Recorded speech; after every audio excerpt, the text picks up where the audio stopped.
ደማማይ ወሃሊበ እምነ ክሳዱ ፈልፈለ ፈልፈለ ሶበ ተከለለ ሶበ ተከለለ ሶበ ተከለለ ሶበ ተከለለ ጊዮርጊስ ሶበ ተከለለ ሶበ ተከለለ ሶበ ተከለለ ሶበ ተከለለ ጊዮርጊስ በነገስታት ፊት አንዳች ሳትፈራ የጌቴ አምላኬ ብለ ስትጣራ ሰባት አክሊላት አምላክ ሰጠ ምስክር ሆነ በመታመን ሶበ ተከለለ ሶበ ተከለለ ሶበ ተከለለ ሶበ ተከለለ ጊዮርጊስ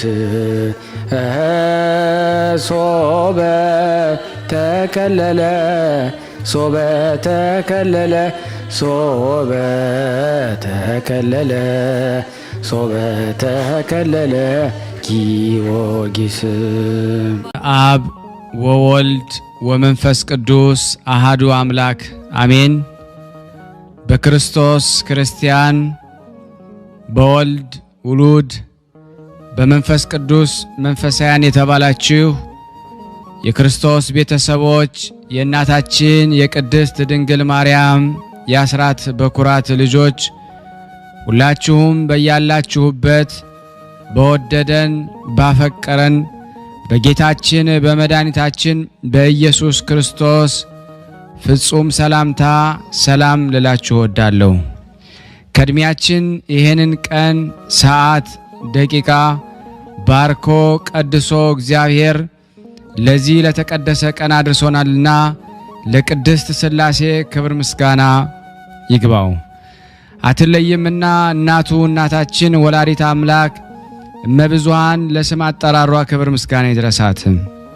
እንኳን ለሰማዕቱ ለቅዱስ ጊዮርጊስና ለነቢየ እግዚአብሔር ቅዱስ ዳዊት መታሰቢያ ክብረ በዓል በሰላም በጤና ደረሳችሁ። የቅዱሳን ዝክር ተከታታዮች ቤተሰብ ሁላችሁንም በመግቢያው ላይ ፍጹም በሆነው በክርስቶስ ሰላምታ እንዳቀረብኩላችሁ ይሄንን ገድል ድርሳናት ስንክሳር የምትሰሙ በድጋሚ እንዳትረሱ ሁልጊዜም አንድ ብርጭቆ ውሃ በማዘጋጀት ይሄንን ገድል አምናችሁ ጸልያችሁ ሰምታችሁ በጽሞና ብትጠጡት ከያዛችሁ ደዌ ትፈወሳላችሁ። ብትጠመቁት ከያዛችሁ ከአጋንንት ስራት ትፈታላችሁ። እንደዚሁም በቤታችሁ የተለያየ መንፈስ ቢላክ ወይም ተልኮም ከሆነ ካለም የምትፈትሹበት የምታባረሩበት የምትጠበቁበት ስለሆነ ሁላችሁም ይህን እንድታደርጉ በቅዱሳኑ ስም ጠይቀብላችሁ እጅግ በጣም ደስ እያለኝና እየበረታው ሲሆን እናንተም ደግሞ በእውነት እንድታበረቱኝ ስለምፈልግ ለሁሉም ምእመናን ሼር በማድረግ ራሳችሁም ላይክ በማድረግ መልካም የሆነውን አስተያየታችሁን በመጻፍ እንደዚሁም ደግሞ ሰብስክራይብ በማድረግ እንድታግዙኝ በእውነት ሁላችሁንም እጠይቃለሁ። የቅዱሳን መታሰቢያ ለበረከት ስለሆነ አንድም ከህይወታቸው አንድም እግዚአብሔር ከሰጣቸው ቃል ኪዳን በረከት ስለምናገኝበት ይሄንን ሁላችሁም እንድታደርጉ በቅዱስ እግዚአብሔር ስም ጠይቃችኋል። በሶስተኛ እንግዲህ አገልግሎታችንን እንድትደግፉልን በተለይ ቴንኪዩ የሚለውን ባተን ስትጫኑ እንግዲህ አገልግሎቱን መደገፍ የምትፈልጉትን ያክል እንድትረዱ ይጠይቃልና በዚሁ አጋጣሚ ብዙ መስራት የምፈልጋቸው ነገሮች ስላሉ በዚህ መልኩ እንድታግዙን ሁላችሁንም ጠይቃለሁ። በስመ አብ ወወልድ ወመንፈስ ቅዱስ አሐዱ አምላክ። በስመ አብ ወወልድ ወመንፈስ ቅዱስ አሐዱ አምላክ። በስመ አብ ወወልድ ወመንፈስ ቅዱስ አሐዱ አምላክ። ሰላም የቅዱሳን ምስክሮች እንደምን ዋላችሁ? እንደምን ናችሁ? ብርሃነ ስላሴ እንደ ሰላምህን ብዝት ተረፍ ይበልን። ሁሉ ነገር የምታረገው ነገር ለኛ ህይወት እየፈጠርክልን ነው። ምንም ማናቀው ያወቅን ነውና ምንም ማናቅ ያወቅን ነው። ግን እኔ አንድ ይቅርታ አነጋገር አይችልም። አማርኛ ትንሽ ይጎድልኛል። የራያ ልጅ ነኝ እና ይቅር በሉኝ፣ አርሙኝ። ምንም ማያቅ በግ ምንም ማያቅ ልጅ ነኝና ይቅር በሉኝ። እኔ ቅዱሳን ዝክር ከጀመርኩት 3 ዓመት ነው። ምንም ቢያመኝ ምንም ቢጨነቅ ምንም እንትን ቢል አንድ ገብቼ ጸበሉ እንዳለኝ ብርሃነ ስላሴ እንዳለን ሰምተን ከጠጣሁት ሁሉ ነገር ነው የሚሆንልኝ። እኔ ደግሞ ሁላቸው ብዙ ነገር አድርጎልኛል። ግን አንድ የመድኃኒት ቀን ከህይወቴ ከሞት ያወጣኝ የሆነ የሰው ስጦታ የሰጠኝ ሰዓት ነበረና እሱ ከያዝኩት ነው በሽታ የጀመረኝ።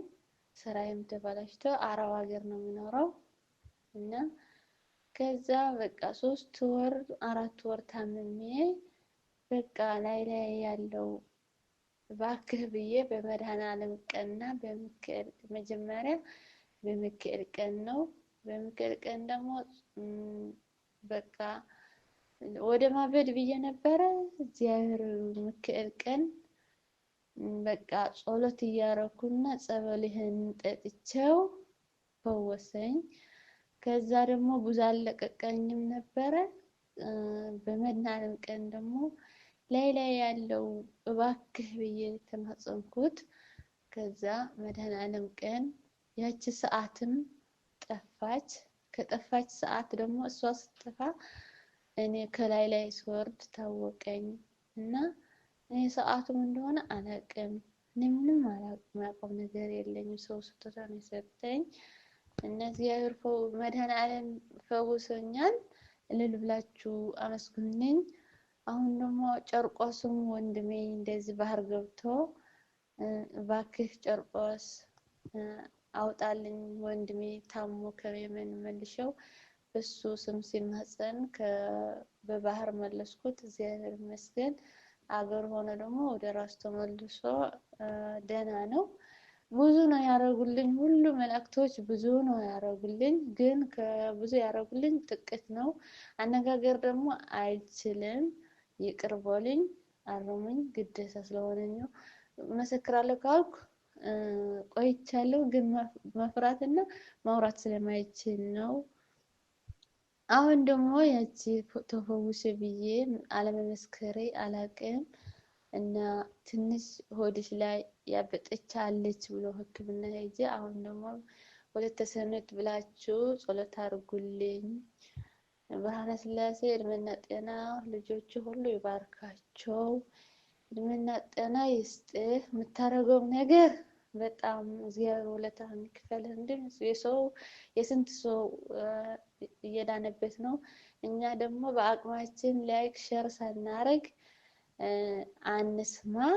ለሱ ለሁላችን እኛ ደግሞ እግዚአብሔር ይከፍልናል። እንደዛ ብለን እንደሰው አንድ ሰው ብናድን ጥሩ ነው እና ላይክ ሼር ሳያደርግ እኔ አልሰማው እና ከስራ ጋር ሆነን ምናምን ነው መመስከሩም እቺ እንድታቀርብልኝ መሰክራለሁ ብዬ ስለተናገርኩ እና አቅርብልኝ እባክህን። ቃለ ሕይወት ያሰማልን፣ ቃለ ሕይወት ያሰማልን፣ መንግስተ ሰማያትን ያወርስልን። የሚገርም ተአምር ነው እንግዲህ ጊዮርጊስም ድንግል ማርያም ቅዱሳን ሁሉ ያደረጉላት። እንግዲህ ከዚሁ ጋር ተያይዞ መመስከር ለምትፈልጉ ስልክ ቁጥሬን ለጠየቃችሁኝ ለሁላችሁም 0041 77 977 46 32 ብላችሁ ብትልኩልኝ እንደ ሁሌም አቀርብላችኋለሁ ማለት ነው። አሁን ደግሞ በመቀጠል የሰማዕቱን የቅዱስ ጊዮርጊስን ገድሉን እንሰማለን። ሁላችሁም እየላካችሁልኝ አንድ በአንድ የእነዚህን የቅዱሳን ተአምራቸውን በእውነት ለዓለም እንድትናገሩ ሁላችሁንም በእውነት እጠይቃችኋለሁ ማለት ነው። አንድ አምላክ በሆነ በአብ በወልድ በመንፈስ ቅዱስ ስም አምነን ጌታችን ኢየሱስ ክርስቶስ ረድኤት አጋዥ አድርገን የጌታችን የኢየሱስ ክርስቶስ ሰማዕት ቅዱስ ጊዮርጊስ የፈጸመውን ድንቅ ረቂቅ የሆነውን የገድሉን ዜና እንዲሁም ከተወለደበት ለሰማዕትነት እስከወጣበት ጊዜ ድረስ በአባቱና በእናቱ ሀገር በሀገሩም ሁሉ ያደረገውን ተአምራት እንጽፋለን እናነባለን።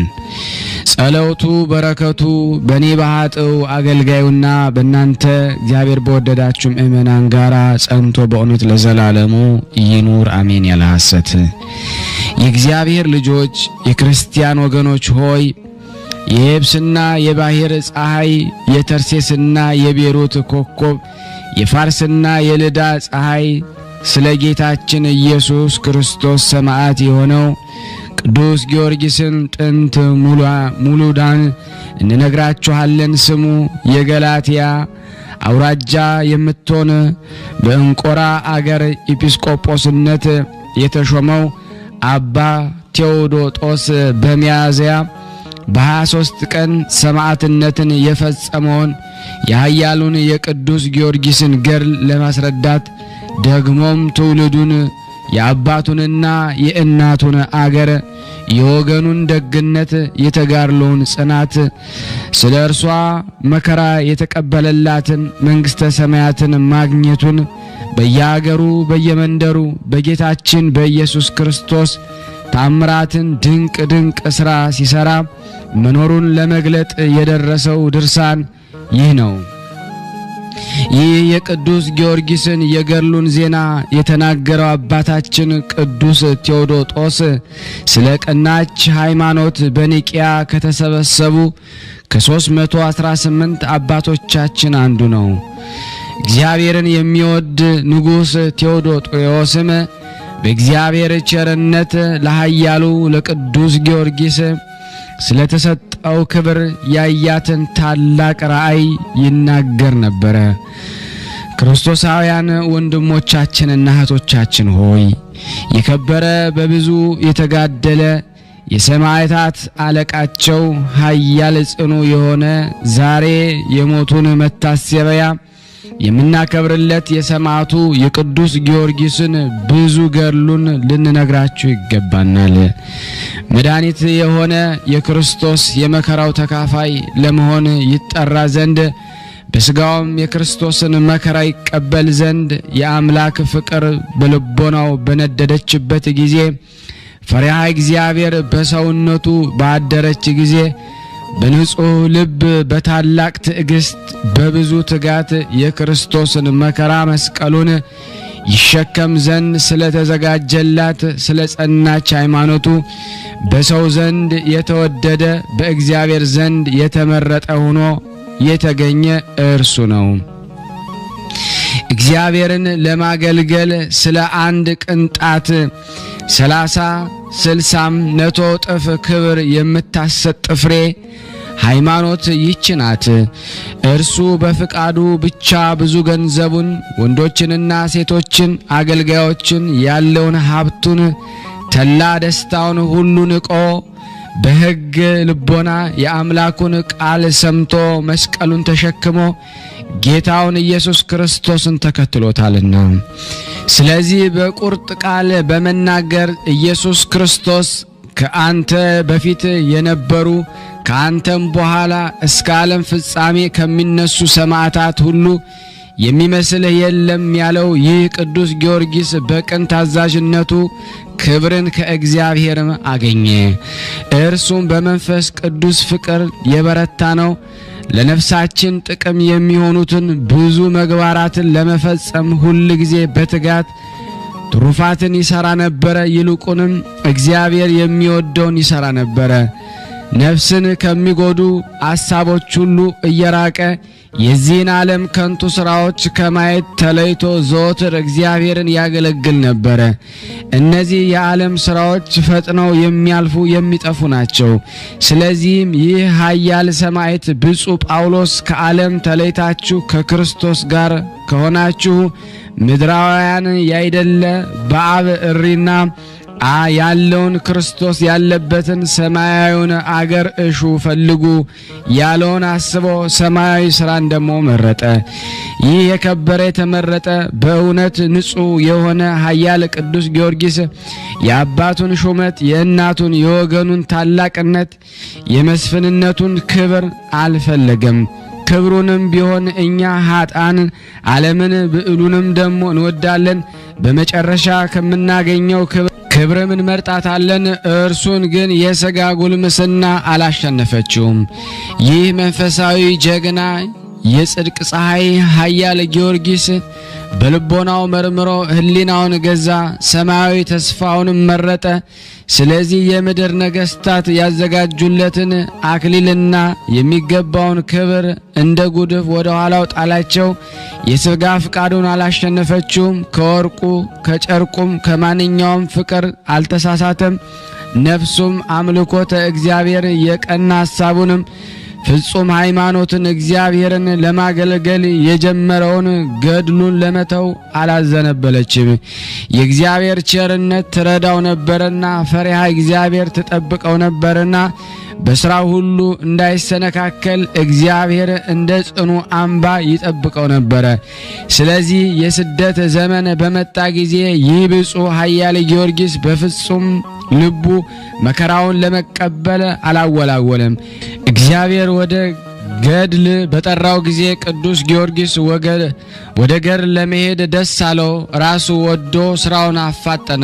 መናፍቃን መከራ በሚያጸኑበት ጊዜ ሁሉ በጠላቶቹ ላይ ኃይልን ይጨምር ነበር። አላውያን ነገስታት ድል ነስቶ ለዘላለም የማይጠፋ አክሊልን ደሞ የመንግስተ ሰማያትን ክብርና ልዕልናን ከታመነ ወዳጁ ከንጹሃ ባሕሪ ከኢየሱስ ክርስቶስ ተቀበለ። ይህንም ክብር የተቀበለ እርሱ ብቻ አይደለም፣ ወደ እግዚአብሔር ያቀረባቸው ዘንድ ሲጋደል በኖረባቸው በእነዚያ በሰባቱ ዓመታት በትምህርቱ ያመኑ ብዙ ነፍሳትን ማክሊንም አግኝተዋል እንጂ። ዳግመኛም እግዚአብሔር የሰጠውን ክብርና ልዕልናውን እንነግራችኋለን። የጊዮርጊስን ዜና እንነግራችሁ ዘንድ ሕሊናዬ ግድ ይቀሰቅሰኛልና ልቤም እጅግ ደስ ይለዋል። የዚህ የሚያበራ መብራት ዛሬ በመላው ዓለም በዓል የሚያደርጉለት የታላቁን የኃያላኑ ቅዱስ ጊዮርጊስ ክብር እንንገራችሁ ዘንድ ፈጽሞ ያተገኛል። ጌታችን ኢየሱስ ክርስቶስ በመሐላ ቃሉን ያጸናለት ይህ ነው። እንዲህ ሲል እኔ በራሴ በቸር አባቴ በመንፈስ ቅዱስ እምልልሃለሁ ከሴቶች ልጆች ከዮሐንስ መጥምቅ የሚበልጥ እንዳልተነሳ እንዲሁም በሰማዕታት ማህበር መካከል ለዘላለሙ አንተን የሚመስል የሚስተካከል የለም። በመንግስቴ አንተ ትበልጣለህ እንጂ ጊዮርጊስ የልዑል እግዚአብሔር ወዳጅ ትባላለህ። ወንድሞቼ ሆይ እኔ ግን ደሞ አሁን የገናናውን የታላቁን የኃያላሉን የብርቱን ኮከብ ሥራ ከጥንት ጀምሮ ልንገራችሁ እፈልጋለሁ። ክብሩን ለመናገር የአእምሮዬን ሕጸጽ የሕሊናዬን ደካማነት እኔ አውቀዋለሁና የከበረችውን ገድሉን ከፍ ያለችውን ክብሩን አስተካክዬ መናገር አይቻለኝም። ነገር ግን እግዚአብሔር በብርሃን ረድኤቱን ይልክልኝ ዘንድ በትዕግስት እጠብቃለሁ። ልቦናዬን ያበራልኝ ዘንድ ከኃያሉ ከጊዮርጊስ ካማረው ገድሉና ከተሰጠው ክብሩ በጥቂቱ ክርስቶስን ለሚወዱ ሰዎች እንድናገር ለደካማው ልሳኔ ኃይልን ይሰጠኝ ዘንድ የኃያላኑን የጊዮርጊስን ተጋድሎ ማሰብ በማድረግ ከሚኖሩ ከሰው ሁሉ ልቦና በላይ ነውና። ይልቁንም ውዳሴውን ለመናገር የማይቻለኝ በእኔ ዘንድ ከዲዳው አንደበቴ ከደካማው ሕሊናዬ እጅግ የራቀ ነው። ነገር ግን ጽኑ የክርስቶስ አገልጋይ ከሆነው ከቅዱስ ጊዮርጊስ ከብዙ ገድሉ በጥቂቱ እንነግራችሁ ዘንድ አእምሮ እንዲሰጠኝ እግዚአብሔርን እለምነዋለሁ። በማያወላውል ልቦና በእግዚአብሔር ላይ ያለውን የቀና ሃይማኖት የጸናችውን ተስፋውን ተንኮል የሌለበት ፍቅሩን ለሰው ሁሉ ያለው ርኅራኄውን ታናሽም ታላቅም ቢሆን ከፍጥሯን ሁሉ ጋር ያለውን የዋህነቱን ቸርነቱን የአንደበቱን ልዝብነት ትዕግስቱን የዚህ ዓለም ክብር መናቁን ተጋድሎ መውደዱን የነፍሱን ደስታ ልቡን ጽናት ያለ ድንጋጤ በአደባባይ መቆሙን ፈጽሞ እርሱ ማንንም ሳይፈራ በነገስታት ፊት አንደበቱን ገልጦ መመስከሩን በነገስታት ፊት ሕግን እናገራለሁ አላፍርም ብሎ ዳዊት በመዝሙር እንደተናገረ በማስጨነቅ መከራ ጊዜ ከልቡ ደስ ያለውን መታገሱን በጌታችን በኢየሱስ ክርስቶስም የተቀበላቸውን መከራዎች ሁሉ በጥቂቱ የምገልጥላችሁ እነዚህ ናቸው። በዚች ድርሳን መጀመሪያ አስቀድሜ እንደተናገርኩት ብፁዕ ጊዮርጊስ ስለ ገድሉ ከእግዚአብሔር የሰማው ቃል ይህ ነው። እንዲህ ሲል ከኔ ጋራ መከራን የተቀበላችሁ እናንተ አባቴ ከእኔ ጋር አስቀድሞ መንግስትን ያዘጋጀላችሁ እንደመሆኑ እኔም ለዘላለም የማያልፍ የማይጠፋ መንግስትን አዘጋጀሁላችሁ። በመንግስተ ሰማያት ክብሬን ተወርሳላችሁ። የማያልፍ ደስታ ስለሚገኝበት ስለዚህ ቃል ቅዱስ ጊዮርጊስ ወደ ጽኑ ገድል ገባ።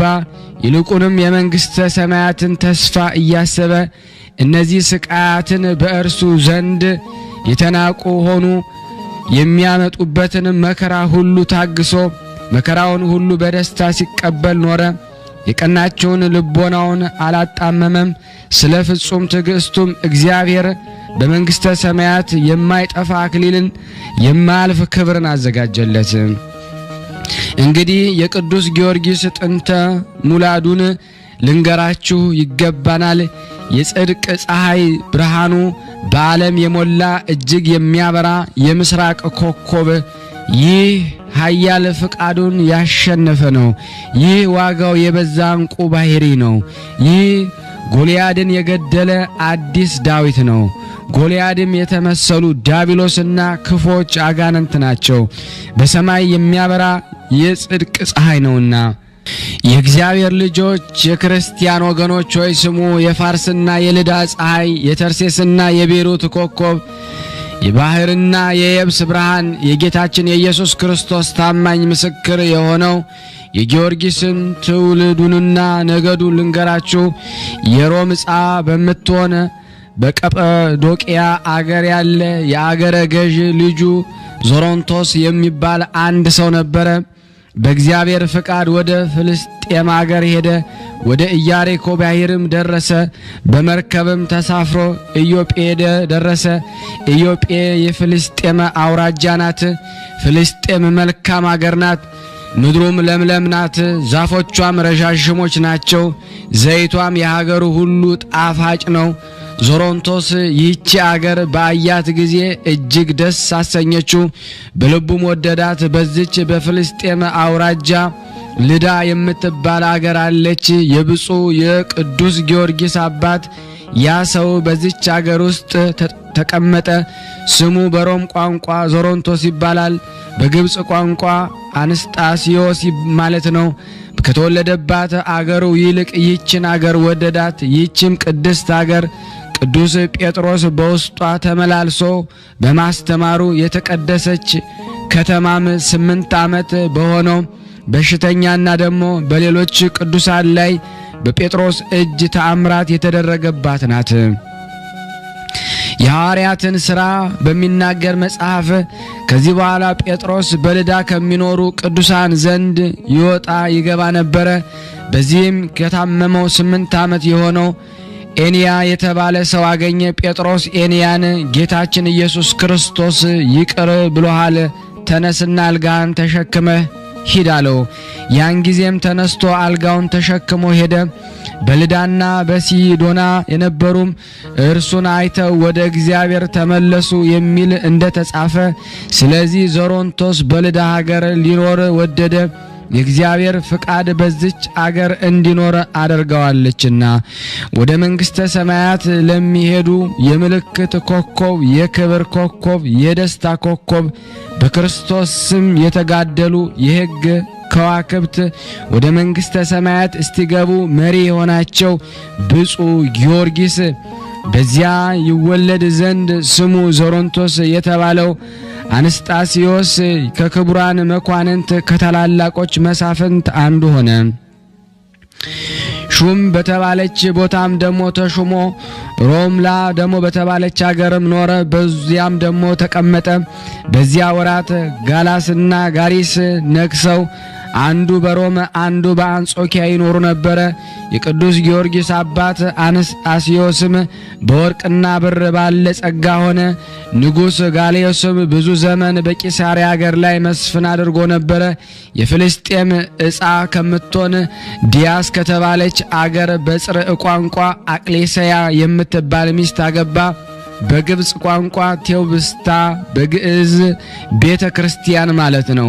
ይህች ሴትም የተቀደሰች፣ የተመሰገነች፣ የተባረከች፣ የተመረጠች በብርሃኑ ዓለም ሁሉ ያበራውን የሰማዕትን ኮከብ ይሸከም ዘንድ እግዚአብሔር ማኅፀኗን የባረከላት ሴት ነበረች። ከዚህ በኋላ ዞሮንቶስ እሷን አገባ። 2 ሴቶች ልጆችን ወለዱ። ስሙ ጊዮርጊስ የተባለ አንድ ወንድ ልጅ ወለደች። ያም ልጅ ደም ግባቱ ያማረ፣ ቁመቱ የደጋ ዛፍ የመሰለ፣ መልኩ እንደ መልአከ እግዚአብሔር ያማረ ነበረ። የእህቶቹ ስምም ያንዲቱ ማርታ፣ ሁለተኛዋ እስያ ነበረ። ቴዎብስቲያ እጅግ ባለጸጋ ነበረች። ወንዶችና ሴቶችን አገልጋዮች ነበሯት። ቅዱስ አንስጣስዮስና ቴዎብስቲያ እግዚአብሔርን የሚወዱ ክርስቲያኖች ነበሩ። ለድሆችና ለጦማዳሪዎች ገንዘባቸውን ይመጸውቱ ነበረ። እርሱ በወደደው ደግሞ መንገድም ይመራቸው ዘንድ በመዓልትም በሌሊትም ወደ እግዚአብሔር ይጸልዩ ነበረ። የሮም ነገስታት ጋላስና ጋሪስ ጣዖት ያመልኩ ነበረ፣ እግዚአብሔርን አያውቁትም ነበረ።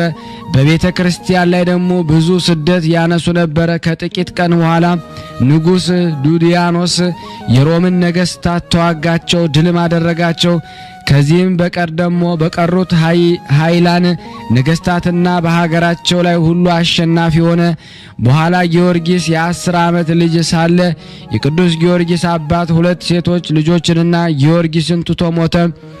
ብዙ ገንዘብን ወርቅና ብር፣ ወንዶችና ሴቶች አገልጋዮች እጅግም ብዙ ሀብት ትቶላቸው ነበረ። ዳግመኛም ፈረሶች፣ በቅሎችን፣ ብዙ ከብቶችና ስፍር ቁጥር የሌላቸውን በጎችን ትቶላቸው ነበረ። በፍልስጤም ሀገር ሁሉ የሚስተካከላቸው አልነበረም። የሀገራቸውም ሰዎች ለእነርሱ ስለሚያደርጉላቸው በጎ ሥራ ይወዷቸው ነበረ። ከዚህ በኋላ በቅዱስ ጊዮርጊስ አባት ፈንታ በፍልስጤም አውራጃ ሌላ አገረ ገዥ ሾመላቸው። እርሱም ፈጣሪውን እጅግ የሚወድ ነበረ። የዚህ ጻድቅ ክብሩ የወገኖቹም ክብር የታወቀ ነበረ። ዕድሜዋ 5 ዓመት የሆናት ከአንዲት ሴት ልጅ በቀር ወንድ ልጅ የለውም ነበረ። ለክብሩ እንደሚገባ በታላቅ ማዕረግ ወደ አገሩ በገባ ጊዜ ሕፃኑን ቅዱስ ጊዮርጊስን የ10 ዓመት ዕድሜ ልጅ ሳለ ልኮ አስመጣው። ብዙ ሰዓት አቅፎ ይስመው ጀመረ። ጊዮርጊስ ግን አባቱ ስለሞተ ያለቅስ ነበረ። ከዚህ በኋላ ከእርሱ ጋር ለአሉት ሰራዊት አለቃ ይሆን ዘንድ የወታደርነትን ማዕረግ ሰጥቶ ልጁ ሊያደርገው እንድትሰጠው እናቱን ለመናት። እናቱም ልጅ ይሁንህ ብላ ደግሞ ሰጠችው። ክብሩን ደግሞ የወገኖቹንም ማዕረግ ጽፎ 100 ወታደሮችን ጨምሮ ወደ ንጉሥ ላከው።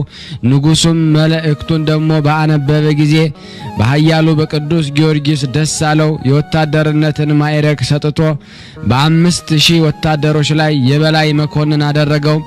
አባቱ ከተወለት ከርስት ጉልት ግብርና ገጸ በረከት ሌላ 400 ወቄትን ብር ደሞዝ ደግሞ እንዲያገኝ ጻፈለት። ለነገስታት በሚገባ ክብር ወደ አገሩ ደግሞ መለሰው። ወደ አገሩም በገባ ጊዜ አገረ ገዡ የሀገሩ ሰዎች ወጥተው ተቀበሉት። ወደ ትልቁ የክብር አዳራሽም አገቡት። በማግስቱም እናቱ ለሀገሩ ደግሞ ሰዎች በሙሉ ለድሆች፣ ለባለጸጎች ደግሞ ለሴቶች፣ ለወንዶች፣ ለታናሹ ለታላቁ በአንድነት ታላቅ የደስታ በዓል ደግሞ አደረገች። ባላቸው ለሞተባቸው ሴቶች እናትና አባቶች ለሞተባቸው ልጆች ብዙ ገንዘብ መጸወተ። ከዚህ በኋላ መስፍኑን ከነሰራዊቱ ጠርታ 3 ቀን ታላቅ ምሳ አደረገች። መስፍኑም ደግሞ ቅዱስ ጊዮርጊስ ልጄ ገንዘቤ ሁሉ ወራሼ ነው ሲል ደሞ ጻፈ። የመስፍኑንም ልጅ ሚስት ደሞ ልትሆነው አጩለት። በቤቱ ሁሉ ደሞ ባለ ሙሉ ስልጣን አደረገው። በመንግስቱ ስራ ሁሉ ደሞ መስፍኑን ይረዳው ነበረ። በስራውም ደሞ እየረዳው 10 ዓመት ደሞ ተቀመጠ። ቅዱስ ጊዮርጊስ 20 ዓመት በሆነው ጊዜ የቅዱሳት መጻሕፍትን ትምህርት ሌላውንም ደሞ ጥበብ ፈጸመ። ደግሞም ፈረስ ግልቢያን፣ ቀስት መወርወርን፣ አውሬ ማደንን ተማረ። በስራው ሁሉ ብርቱ ሰው ጀግና ወታደርም ሆነ። በጦር ሜዳም መሪ ሆነ። ወታደርም መካከልም በሀገሩም በጀግንነቱም በተወዳጅነቱም የሚወዳደረው ማንም አልነበረም። የእግዚአብሔር ጸጋ አድሮበት ነበርና ከብርታቱና ከጀግንነቱ የተነሳ ያየው ሁሉ እስኪያደንቀው ድረስ ዘወትር በግርማ ላይ ግርማ በኃይል ላይ ኃይል ይጨምርለት ነበረ። ወደ ሰልፍም በወጣ ጊዜ ሊዋጉት የመጡት ያዩትም ሁሉ ይፈሩት ነበረ። እርሱም በጠላቶቹ መካከል ፈረስ እየኮለኮለ የተመዘዘ ሰይፉን በእጁ ጨብጦ በቁጣ እኔ ኃያሉ ጊዮርጊስ ነኝ መጣሁላችሁ እያለ ያለ ድንጋጼ ወደ ሰፈራቸው ይገባ ነበረ። ድምጹን ሲሰሙ ከድንጋጼና ከፍርሃት ብዛት የተነሳ ጸብታቸውና የጦር መሳሪያቸው ከእጃቸው ይጥሉ ነበረ። እንዲህ አድርጎ ዘወትር ያጠፋቸው ነበረ፣ ይማርካቸው ነበረ። በስራው ሁሉ እግዚአብሔር ይረዳው ነበረ። ቅዱስ ጊዮርጊስ 20 ዓመት ከሆነው በኋላ ከታጨችው ከመስፍኑ ልጅ ጋር ደግሞ ጋብቻ ይፈጽም ዘንድ መስፍኑ አሰበ። ግን ንጹሕ ድንግል ሰማያዊው ሙሽራ ያደርገው ዘንድ ክርስቶስ በሁሉ ነገር ደግሞ እንደሚጠብቀው አላወቀም ነበርና መስፍኑም በዚህ ሐሳብ ላይ ደግሞ ሳለ በእግዚአብሔር ፍቃድ አረፈ። ገንዘቡን ሁሉ ለብፁዕ ቅዱስ ጊዮርጊስ ተወ። ከዚህ በኋላ ቅዱስ ጊዮርጊስ ቤሩት ወደምትባል ሀገር ሄደ። በዚያችም ሀገር ትልቅ መኮንን ነበረ። ሀገሪቱም በኢያሪኮ ዳር የተቆረቆረች ናት። በሮማ አንጻር ደግሞ የተሰራ ቅጽር ነበራት። ግንቧም ደግሞ እንደ ሊባኖስ ግንብ ነበረ። በሮቹም በባህር በኩል ነበሩ። ቅጽሯ ብርቱ ነበርና በየብስም ሆነ በመርከብ ደግሞ ለመጣ ጠላት አይደፍርም ነበርና የቤሩት አገር ሰዎች ግን አረመኔዎች ነበሩ። የፈጠራቸውን እግዚአብሔርን አያውቁትም ነበረ። ስሙ ድራጎን የሚባል መንፈስ ሰይጣን ያደረበት አንድ ዘንዶ ያመልኩ ነበረ። ያም ዘንዶ እንደ አሞራ ክንፍ፣ እንደ ውሻ ያለ ጆሮ፣ እንደ ፍየል ያለ ጢም፣ እንደ አንበሳ ያለ እግርና ጥፍር፣ እንደ ዘንዶ ያለ ጅራት፣ እንደ አዞ ያለ ጥርስ ነበረው። አንገቱም የሰጎን አይነት ነበረ። ያም ዘንዶ ወደ ባህር በወረደ ጊዜ አንባርም ቢሆን አሳም ቢሆን በባህር ውስጥ የሚንቀሳቀስ ማንኛውም ነገር ቢሆን አስቀድሞ የሚበላውን ይመለከታል። ባያቸው ጊዜ ይተነፍስባቸዋል። መርዙ በትንፋሹ ውስጥ ነውና በነካቸው ጊዜ ይሞቱ ነበረ። ከዚህ በኋላ ይበላቸው ነበረ። ከባህር በወጣ ጊዜ ለዓይን እስኪርቅ ድረስ ወደ አየር ይወጣ ነበረ። ንስርም ቢሆን ሌሎችንም አእዋፍ ቢሆን በአየ ጊዜ አስቀድመን እንደተናገረን እስትንፋሱን ይተነፍስባቸዋል። ዳግመኛ ወደ ምድር ወርዶ አናብስትን፣ አራዊትን፣ እንስሳትን ሲያይ የሚያመልጠው ደግሞ የለም ነበረ። ሰውም ቢሆን አንድ ከሆነ አይተውም ነበረ። ብዙ ሰዎች ሲሆኑ ግን አይቻለውም ነበረ። እንዳይገሉት ይፈራ ነበርና የያዘውን ግን በላዩ ላይ ተቀምጦ ይበላ ነበረ። በዓይኑ ከአየ በኋላ ከጉድጓድ ወይም ከዋሻ ቢገቡ ወደ ተራራ ወደ ኮረብታም ቢወጡ የሚያመልጠውም የለም። የዚህ ዘንዶ ፍጥረቱ እንደዚህ ነበረ።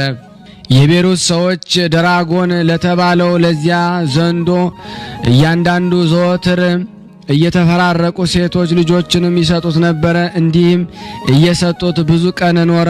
በብዙ ዘመን በኋላ የአገሪቱ ሴቶች ልጆች ደግሞ ባለቁ ጊዜ የአገሪቱ ደግሞ ሰዎች ገዢዎች ጌታችን ሆይ እኛስ ለአምላካችን ለድራጎን ምግብ አድርገን እየሰጠን ልጆቻችን አለቁ። አሁን እኛ እርሱ እንደማያገኘን አገር እንሄዳለን አሉት። አገረ ገዡ እኔን ልትተውኝ ነውን?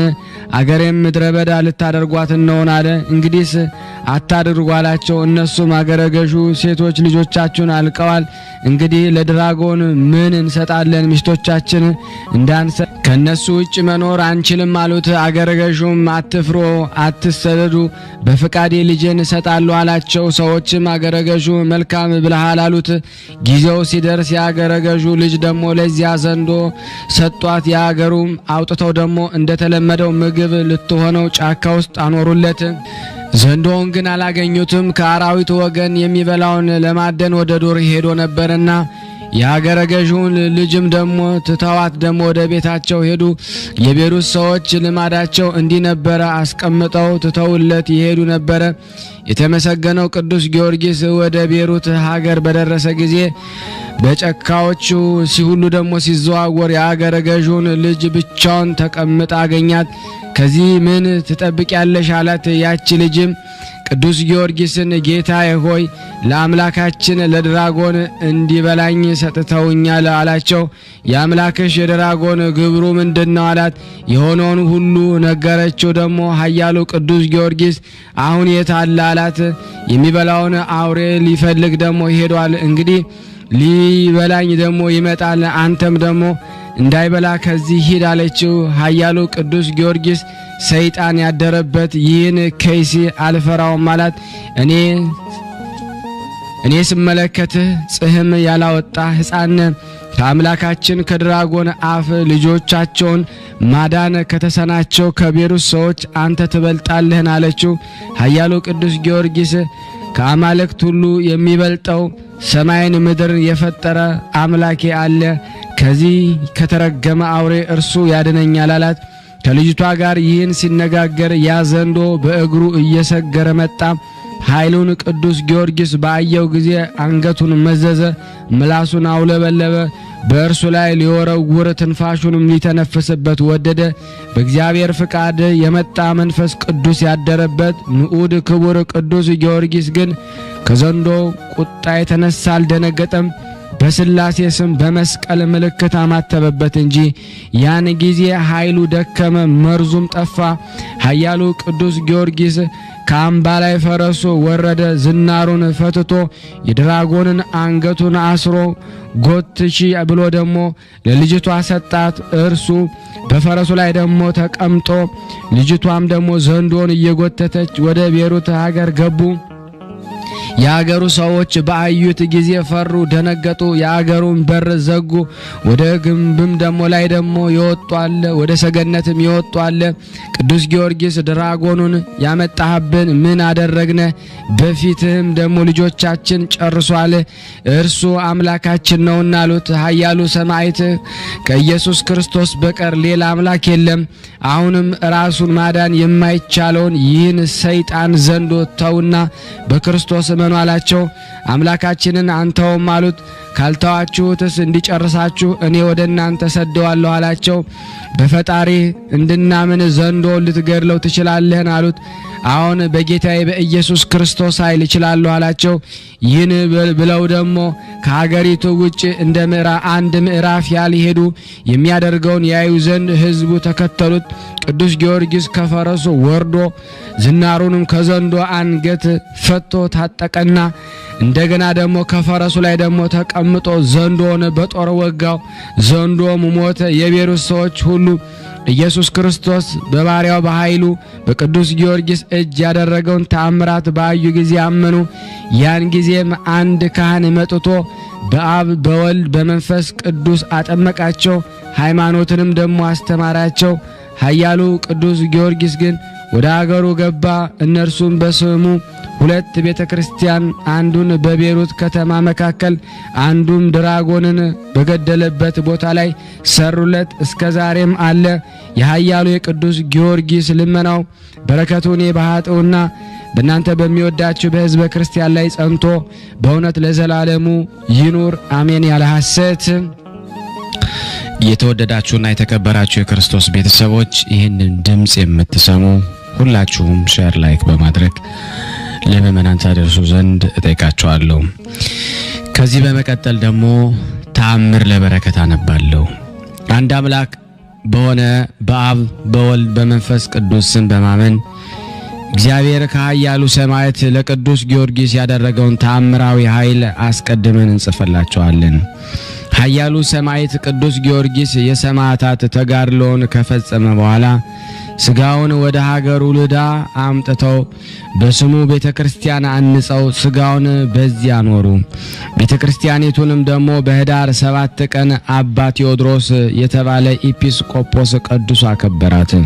እሱም ጌታችን ኢየሱስ ክርስቶስ ለኃያሉ ሰማዕት ቅዱስ ጊዮርጊስ ስላደረገው ተአምራታዊ ኃይል ምስክር ነው።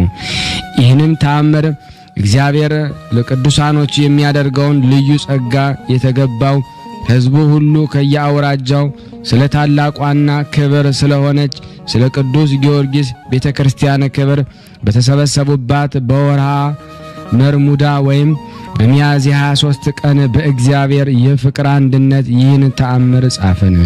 የእግዚአብሔር ቸርነቱ ከሁላችን ጋር ይሁን ለዘላለሙ አሜን። እግዚአብሔር በመረጠው በጻድቁ በንጉሥ ዳዊት መንፈስ ቅዱስ አድሮ ነገሬን በምሳሌ እገልጻለሁ። ከቀድሞ ጀምሮ የነበረውን ታሪክና በኃይል እንናገራለሁ። አስቀድሞ አባቶቻችን የነገሩን እኛም በጆሮቻችን የሰማናቸውን በዓይናችን ያየነውን እንናገራለን ተብሎ እንደተነገረ እኔም ደግሞ እንደዚሁ ጌታችን ኢየሱስ ክርስቶስ እውነተኛ ምስክር በመሆን ተጋዳይና መንፈሳዊ አረበኛ የሆነ ቅዱስ ጊዮርጊስ ያሳየውን ኃይልና ያደረገውን የታምራቱን ክብር በመግለጽ ቀድሞ በገሊላ የነገሰ እጅግ ጨካኝ የሆነ ዱዲያኖስ በሚባል ንጉሥ እጅ ሰማዕትነት ያገኘበት የተጋድሎውን እንናገራለን። ጌታችን ኢየሱስ ክርስቶስ እውነተኛ ምስክር የሆነ ኃያሉ ሰማዕት ቅዱስ ጊዮርጊስ ራሱን በቆረጡት ጊዜ ራሱ በአካሉ ተለይታ ከቀኑ 9 ሰዓት እስከ ፀሐይ ግባት ድረስ በምድር ላይ ደግሞ ተጥላ ቆየች።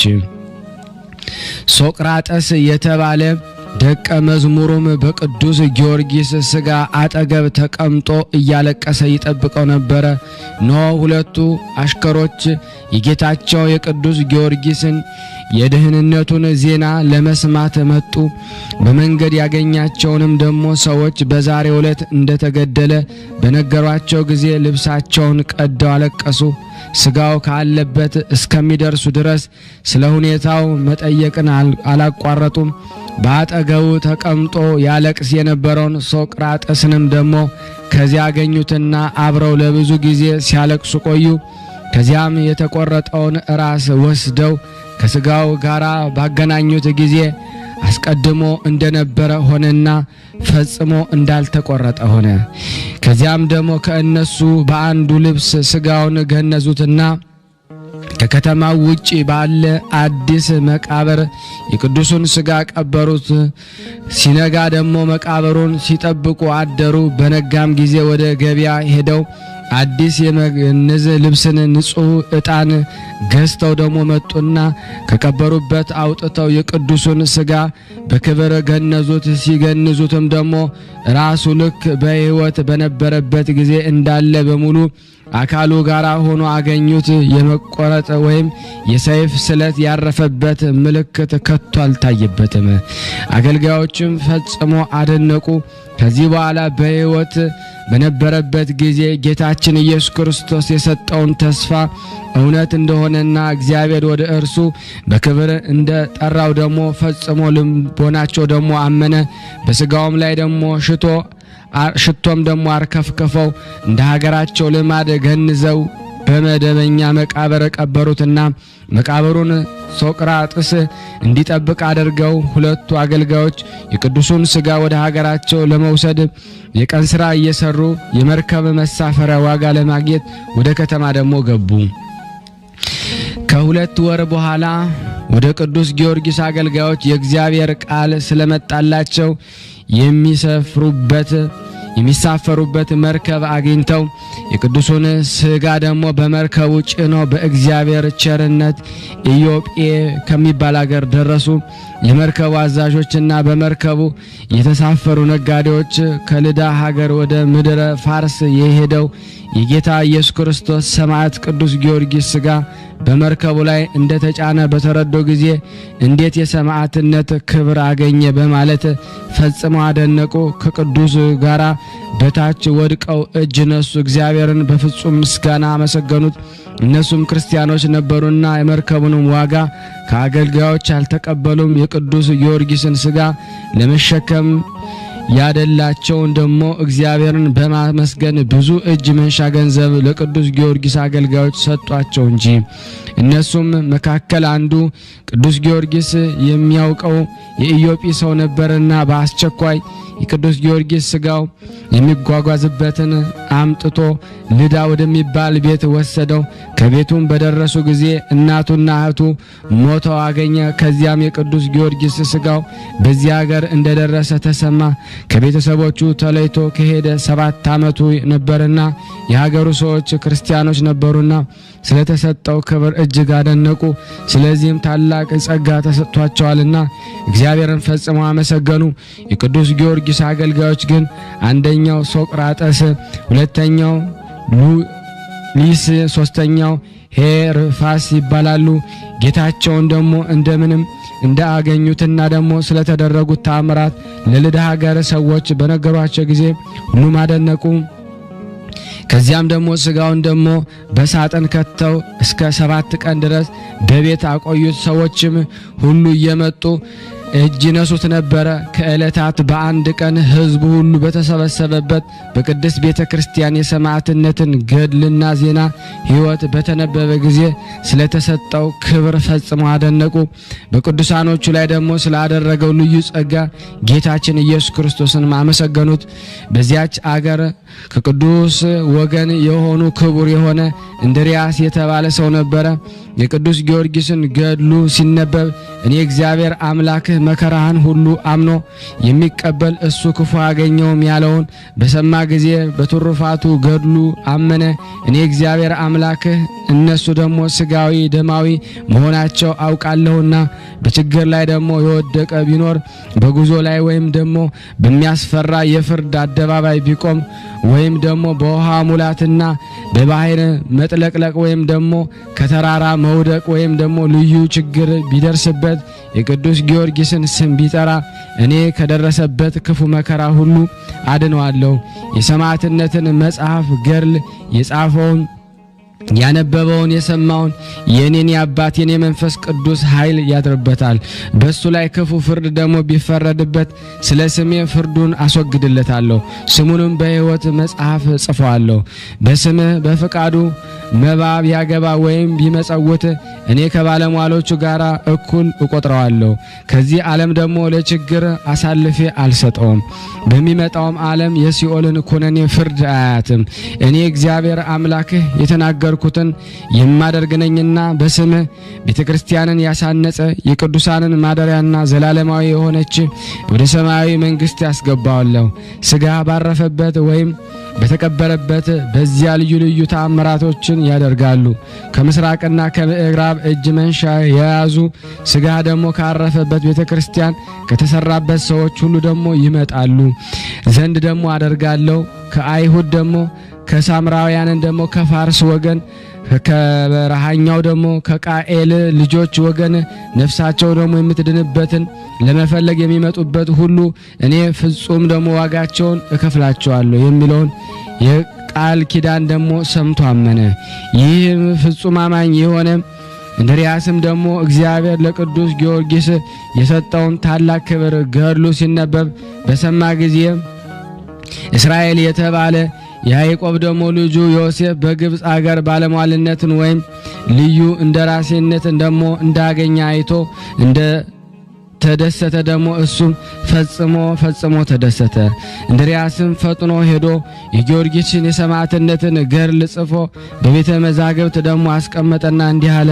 ለበረከት ይሆነን ዘንድ የወንድሜን በረከተ ገድል በቤቴ ማኖር ይገባኛል። ወንድማችን በሰይፍ ስለተገደለ የልብ ሐዘንና የህሊና ጸጸት ቢያደርስብንም ደግሞ እንኳን ዛሬ በፍጹም ደስታ እንደሰታለን። በሰማያት በጌታችን በኢየሱስ ክርስቶስ ዘንድ ታላቅ ክብርን አግኝቷልና እግዚአብሔርን በሚያስፈራ በፍርድ አደባባይ ኃጢአታችንን ይቅር ይለን ይምረን ዘንድ እሱ ይለምንልናል ይማልድልናል። በዚህ ትውልድ እንዲሁም አይተወንም። አሁንም ወንድሞቼ ሆይ ስሙኝ፣ ቤተክርስቲያኑም ደግሞ እንስራ ዘንድ እርዱኝ። የቅዱሱን ሥጋ በዚህ ደግሞ አሳርፈን በሀገራችን ላይ ደግሞ ለዘላለሙ ጸጋውን በረከቱ እናገኝ ዘንድ ለሕዝቡ ደግሞ አሳሰባቸው። ሕዝቡ ሁሉ ደስ ብሏቸው በአንድ ቃል እሺ እንዳልከን እናደርጋለን ሲሉ መልስ ሰጡት። ይልቁንም ደግሞ የቅዱስ ጊዮርጊስን በረከት ከእኛ ጋር እስከ ዘላለም በቤታችን ይደርና ስራውን ደግሞ በምትጀምርበት ጊዜ እኛም ከአንተ ጋር ለመስራት ደግሞ እንተባበራለን አሉ።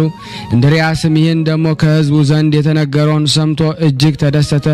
ለቅዱስ ጊዮርጊስ ብጽዕት ደግሞ አድርጎ ለሱ ተስማሚ ባልሆነ ቦታ የቅዱስ ጊዮርጊስን ሥጋ መቃብር ደግሞ አይገባኝም በማለት እንደ እግዚአብሔር ፍቃድ ስራውን ጀመረ። የሀገሩ ሰዎች በስራው ሁሉ ይራዱት ነበረ። የእግዚአብሔር ስም የሚመሰገንበት በቅዱስ ጊዮርጊስ ስም ቤተክርስቲያኑን ሰርተው እስኪጨርሱ ድረስ የቅዱስ ጊዮርጊስን ሥጋ በዚያ ሀገር ደግሞ ወደምትገኝ ደግሞ ቤተክርስቲያን አኖሩት።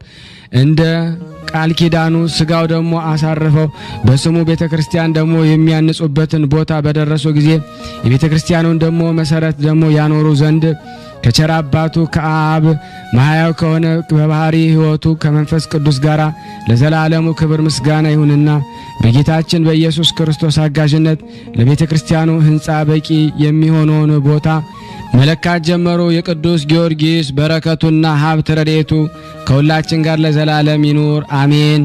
ልቦናዬን በጎ ነገርን አሰበ፣ ነዋቲ አንደበቴም የጊዮርጊስን ተአምር መናገር ጀመረ። በቤተ ክርስቲያኑን ለመስራት ስሙንም ደግሞ ለመጥራት የምሕረትን ቃል ኪዳን ምስክርነት ከወልድ ባገኘ ጊዜ የጊዮርጊስን ቤተ ክርስቲያን ለማነጽ እንድርያስ ልቡን አስጨክኖ በትጋት ተነሳ። አቤቱ በምሕረትህ አስበን። አምላከ ጊዮርጊስ አምላከ ጊዮርጊስ አምላከ ጊዮርጊስ አሜን። ውድና የተወደዳችሁ የክርስቶስ ቤተሰቦች አሁንም ለምእመናን ላይክ ሼር በማድረግ አስተላልፉ። ከዚህ በመቀጠል ደግሞ እንደ እግዚአብሔር በጎ ፍቃድ መልክዓ ቅዱስ ጊዮርጊስን አነባለሁ። መልክዓ ጊዮርጊስ በአማርኛ ሰላም ለጽንሰትከ ወለውልደትከ። ቅዱስ ጊዮርጊስ ሆይ በአምላካችን በኢየሱስ ክርስቶስ በዓለ መስቀልና በክብርት እመቤታችን ድንግል ማርያም ክብረ በዓል ዕለት ለገጠማቸው ክቡር ጽንሰትህና ልደት ሰላም ላለው ጊዮርጊስ ሆይ ጨካኝና ደግሞ ቁጡ በሆነ በዱዲያኖስ አደባባይ ልዩ ልዩ ታምራትን እንደማድረግ በጠዋት በማታ በከንቱ ነገር ደግሞ የሚነሳሱብኝን ጠላቶችን ሁሉ እንደ አመድ ደግሞ በነው እንደ ጢስ ጭሰው ደግሞ ይጥፉ። ሰላም ለዝክረ ስምከ ቅዱስ ጊዮርጊስ ሆይ ለስም አጠራርህና ለተቆላዘመው ደግሞ ለተሸለሸለው ደግሞ ራስ ጸጉርህ ሰላም ላለው ብሩህ ወጽዱል ለሆነው ፊትህና ርዕስህም ሰላም ላለው ተአምረኛው ሰማዕት ሆይ አምላካዊ ስልጣን ኃይል የተጎናጸፍክ ነህና የማዳንህን መስቀል በራሴ ላይ ደግሞ አቀናጅ። ገድል ወንጌልንም በልቦናዬ ሰሌዳ ላይ ደግሞ ጻፍ። ሰላም ለቀራንብትከ ቅዱስ ጊዮርጊስ ሆይ ጽዱላት ደግሞ ለሆኑት ቀርናብቶችህና ብሩሃት ለሚሆኑ አይንቶች ሰላም ላለው የሮማን ክፋይ ለመሰሉ ደግሞ ጉንጮችህና አይዛኖች ሰላም ላለው ቅዱስ ጊዮርጊስ ሆይ የሰማዕታትን ሁሉ አለቃ እንደመሆን ቀድሞ 70 ነገስታትን እንደደመሰስካቸው ነበልባላዊ በምትሆን ጸሎት ጠላቶችን ደግሞ ደምስሳቸው። ሰላም ለአይናፊከ ጊዮርጊስ ሆይ እንደ ቀይ ሐር ፈትል ወይም ደግሞ ኩብ ለሚመስሉት ደግሞ ከናፈርህና አይናፎችም ሰላም ላለው እንዲሁም ለጽድዋን ደግሞ አስናኖችህና አፍ ሰላም ላለው ታምረኛው ሰማዕት ሆይ ደግሞ ቀድሞ የቢፋምን ደግሞ ልጅ ከክስ እበተ ኃጢአት ደግሞ ሰውነቱን እንደቀደስከው መንግስተ ሰማያትን ለመውረስ ደግሞ እበቃ ዘንድ ሰውነቴን በፍጹም መቅደስ ቀድሰው ከኃጢአት ርኩሰት ንጹሕ አድርገኝ። ሰላም ለልሳነከ ቅዱስ ጊዮርጊስ ሆይ የምስጋና አውታረ መዝሙር ለሆኑት ቃልህና አንደበተ ሰላም ላለው የምስጋና ቁርባን ለሚናገርባቸው ጉሮሮህና እስትንፋስህም ሰላም እላለሁ። ተአምር ሰሪው ሰማዕት ወይ ሙታንን የማንሳት ስልጣን ተሰጥቶሃልና አቤቱ ቤዛዊትን ከአፈ ዘንዶ እንደ አዳንካት እኔንም ደግሞ ከዕለት እኪት ዘመን መንሱት በጸሎት አድነኝ። ሰላም ለክሳድከ ቅዱስ ጊዮርጊስ ሆይ የመቆረጥና የመመተር ደግሞ ፍርድ ለተፈረደባቸው መታክፍቶችህና ክሳድ ሰላም እላለሁ። ለተገረፈው ዘባንህና ለተቸነከረው እንግዳህም ደግሞ ሰላም እላለሁ። ኃያሉ ሰማዕት ወይ ደግሞ እኔን ምስኪኑንና አገልጋይን ከሃይማኖት መራቆት ከምግባር እጦት ደግሞ ታድነኝ ዘንድ ማለዳለሁ። ልብስ ተጋድሎን በበጎ በክርስቶስ ደም አጥበህ ከአላውያን ቀማኛ ከካህዲያን ወንበዴዎች ጠብቀ ክብረ ልብስህን ደግሞ በክብር ደግሞ ለመልበስ በቅተሃልና ሰላም ለሕፅንከ ቅዱስ ጊዮርጊስ ሆይ አስራው ደግሞ አእዳውህን ደግሞ ለሚንቀሳቀሰው ወሮች ደግሞ ሰላም እላለሁ። ዳግመኛም የተአምራት መምህር ለሆነው ክንድህና እደ ኩርና ሰላም እላለሁ። ተአምር ሰሪው ሰማዕት ሆይ ትግልህ ሕይወት ስነ ተጋድሎም መድኃኒት የሆነ ዘንድ ፈጽሜ ደግሞ ማለድሃለሁ። ሰላም ለእመትከ ጊዮርጊስ ሆይ ለክብርት ክንድህና ተባባሪዋ ለሆነችው መዳፍም ሰላም እላለሁ። እንዲሁም ለጣቶችህና እንደ ዕንቁ ደግሞ ፈርጥ ለሚያበሩ የእጆች አጽፋር ደግሞ ሰላም እላለሁ። ተአምር ሰሪው ሰማዕት ወይ ደግሞ የሰማዕታትን የተከታዮቹንም ደግሞ አለቃ ነህና አቤቱ በጥበብህ ከባህር ሐዘን አሻግረኝ። በባህር ላይም ደግሞ መሄድ ያለመደው የባህርን ጠባይ ደግሞ ሊያውቅ አይችልምና ሰላም ለገቦከ ቅዱስ ጊዮርጊስ ሆይ እንደ መስታወት ለሚያንጸባርቀው ከርስህ ሰላም እላለሁ። ዳግመኛም እንደ ብርሌ ጽሩይ ለሆነው ልቦና ለምንቲዎች ኩልያቶች ሰላም እላለሁ። አባቴ ጊዮርጊስ ሆይ በሕያው ክርስቶስ ሕያው ነህና አፈሩ ሳሩ ቅጠሉ የመዓዛው ሽታ ልቦናን እንደሚመስጠው አገርህ በአምባ ላይ ፈረስ አፈናጠ ተወስደ ዘንድ ማለድሃለሁ። ሰላም ለሕሊናከ ቅዱስ ጊዮርጊስ ሆይ ለውሳጣዊ ገንዘቦችና ሐሳቦችን ሁሉ ከቶ ችሎታ ሳይኖረኝ ደፍሬ ደግሞ ሰላም እልሃለሁ። ተአምር ሰሪው ሰማዕት ሆይ አዲሱን የወይን ድርሰት ደግሞ በማከታተል አጠጣኝ። የኖረ የወይን ጠጅ በእኔ ዘንድ አለና እኔም እኮ አዲሱን የምስጋና ወይን ጠጅ አቀርብልሃለሁ። ሰላም ለሐቄከ ቅዱስ ጊዮርጊስ ሆይ ለተከበሩት አቋያጾችህና ጽኑ ለሆኑ ወገብ ሰላም እላለሁ። ከሁለቱ አእጋሮችህ ጋራ ለአብራኮች ሰላም እላለሁ። ተአምር ሰሪው ሰማዕት ሆይ የምክርና የጥበበኛ መገኛ ነህና ከዚህ ዓለም የጨለማ ጻዕር ደግሞ በኃይለ ጸሎትህ ተድላ ደስታ ደግሞ ወደ አለበት ወደ ሰማያዊት ጉባኤ ደግሞ አሳርገኝ። ሰላም ለሰኮናዊከ ቅዱስ ጊዮርጊስ ሆይ ከሁለቱ ተረከዞችህ ጋራ ለመጫማዎች ሰላም እላለሁ። እንደ ከበረ ዕንቁ ለሚያበሩት ለእግረ ጽፍሮችህና ጣቶችህ ሰላም እላለሁ። ተአምር ሰሪው ሰማዕት ሆይ ደግሞ ደረቁን ምሰሶ ደግሞ በማለምለም ተአምራትን ገልጸሃልና ከጽኑ መከራ በጸሎትህ አድነኝ። ሰውን ደግሞ ለስቃይ የሚዳርጉ ረሃብ ቸነፈር ከእነሱ ይፈልቃልና ሰላም ለቆምከ ቅዱስ ጊዮርጊስ ሆይ የዘንባባ በቀልት ደግሞ ለሚመስለው ስነ ቆም ሰላም እላለሁ። እንዲሁም ለስነ መልክህና ደግሞ ለጸአተ ነፍስ ሰላም እላለሁ። ተአምር ሰሪው ጊዮርጊስ ሆይ የማስተዋልና የጥበብ መከታ ደግሞ ነህና ደመና ዝናማት እንደሚያዘን ፍጹም የሆነ የሕይወትን መንፈስ ከፈጣሪ ዘንድ ላክልኝ። ሰላም ለግንዘተ ስጋከ ቅዱስ ጊዮርጊስ ሆይ መካነ መቃብሩ በልዳ አገር ለሚገኘው ግንዘተ ስጋ ሰላም እላለሁ። ከድንግል ማርያም ፍልሰተ ጋራ ለሚተባበረው ፍልሰትህም ሰላም እላለሁ። ተአምር ሰሪው ሰማዕት ሆይ ደግሞ የእልፍ አእላፍ ኃይል አለቃ እንደመሆንህ መጠን ህብረ መልኳ ደግሞ መስታወት ጠፈሯ ደግሞ መብረቅ ወደ ሆነው ብርሃናዊት አዳራሽ በረድኤትህ ነጥቀህ ደግሞ አስገባኝ። አኮ ቅዱስ ጊዮርጊስ ሆይ መጽሐፍትንና ድርሳናትን በማብዛት ሳይሆን በጥቂት ቃላት ብቻ የአንደበት ምስጋናን አቀርብልሃለሁ። ተአምር ሰሪው ሰማዕት ሆይ ፈዋሴ ድውያን ደግሞ እንደመሆን ከወፍ በሽታ ፈውሰህም የምታድነህና ልመናዬን ጸሎቴን ዘወትር ቸል ሳትል ስማኝ። ከሱ በሺህ የሚቆጠሩ ልዩ ልዩ ነገሮችን ይተላለፋሉና። ሰላም ለከ ዘልዳው ጊዮርጊስ ሆይ ለአንተ ሰላምታ ይገባል። ፈረሰኛው ጊዮርጊስ ሆይ ሰላምታ ይገባል። የተወደደው ልጇ የኢየሱስ ክርስቶስና የድንግል ማርያም እውነተኛው ምስክር ሆይ ሰላምታ ይገባሃል። የጥበብ መገኛው አዳራሽ ሆይ ሰላምታ ይገባሃል። ሰላም ለከ ቅዱስ ጊዮርጊስ ሆይ ስለ ኢየሱስ ክርስቶስ ምስክርነት ልዩ ልዩ ስቃዮችን የታገስክ ጊዮርጊስ ሆይ ሰላምታ ይገባሃል። ስጋ ለአራት ለስድስት ክፍል የተከፋፈለው ጊዮርጊስ ሆይ ናርዶስ ከሚባል የሽቱ አበባ ይልቅ መዓዛው ሃይማኖት ይጥመኛልና ሰላምታ ይገባል። ሰላም ለከ ቅዱስ ጊዮርጊስ ሆይ ጥበብ አሳደገች፣ ማደሪያዋም ደግሞ አደረገች። በተሰጠህም ቃል አእምሮ በሴትዮዋ ላይ ደግሞ ያደረውን ጸላኤ ሰናይ አስወጥተህ ሰደድክ። ጊዮርጊስ ሆይ ስለዚህ ስም መንታ ተባልክ። ሰላም ለከ ቅዱስ ጊዮርጊስ ሆይ የመታሰቢያ ዜና እጅግ ለሚመስጠው ለሚጥመው ደግሞ ፈጽመው ደግሞ ለሚያምረው ሰላምታ ይገባል። ጼና መዓዛ ከዱር አበባዎች ይልቅ የጣፈጠ ነው።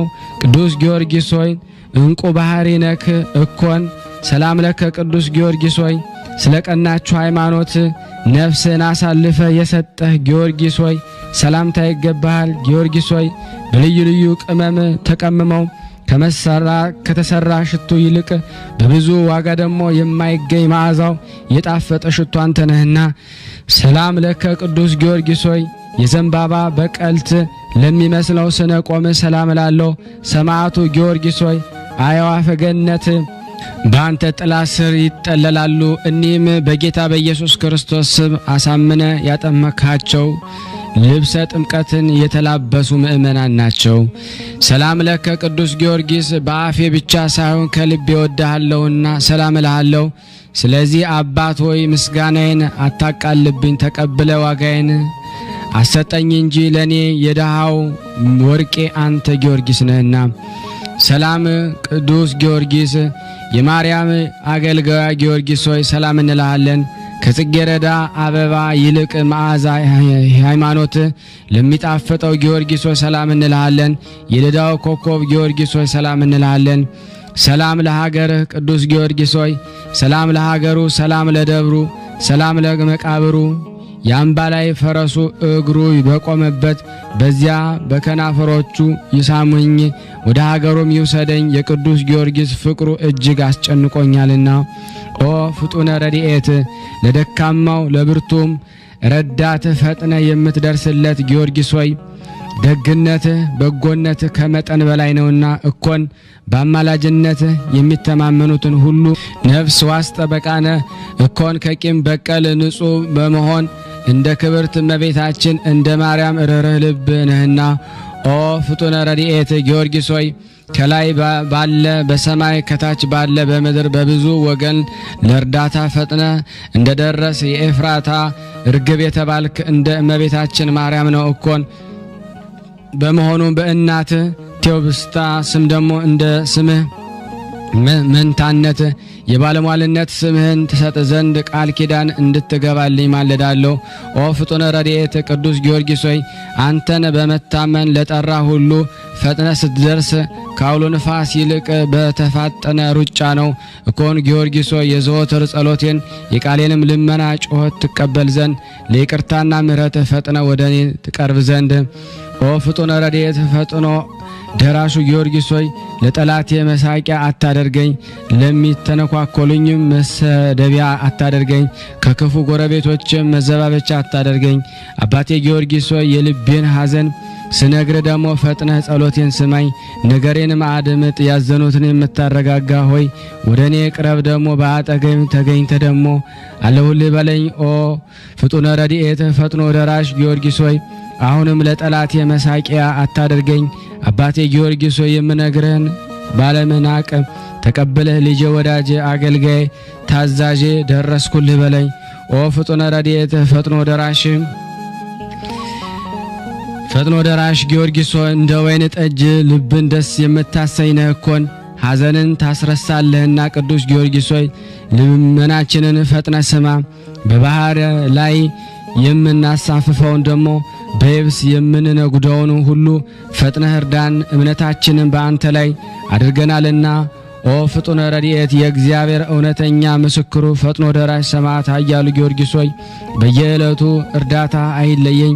የዚህ ዓለም ነጋዴ ያለ ትርፍ መውጣት መውረድ ከንቱ ድካም ነውና አፍጣኔተ ረድኤት በችግርና በመከራ ጊዜ ደግሞ ከዓይን ጥቅሻ ይልቅ ደግሞ ለእርዳታ ፈጥነህ ደግሞ የምትደርስ ማርያም ሆይ በላባ ቤት ደግሞ ሳለ ያዕቆብ ረዳቱ አንቺ ነበርሽና እኮን ድንግል ሆይ ደግሞ በፍጹም ሐሳቧ በፍጹም ልቦናዋ አንቺን ደግሞ የማትወድ ሰውነቷ ከወገኖቿ ተለይታ ትጥፋ ትደምሰስ። አሜን። ምንተኑ እመቤቴ ማርያም ሆይ ደግሞ ስላደረግሽልኝ ውለታ ሁሉ ከቶ ምን አይነት ዋጋ ነው የምከፍልሽ? ቸርነትን የምትወጅ እመቤቴ ሆይ የኔን ኃጥ ብትከታተይ ለአንዲት ደቂቃ እንኳ መቆየት ባልቻልኩ ነበረ። ቸርነትሽ አማላጅነትሽ ይደረግልኝ። ሃይማኖተ ስሉስ ቅዱስ ጊዮርጊስ ሆይ የስሉስ ቅዱስ ሃይማኖት ስታስተምር ከአላውያን ነገሥታት ጋር ለ7 ዓመታት የተጋደልክ ታላቅ አርበኛ ነህ እኮን።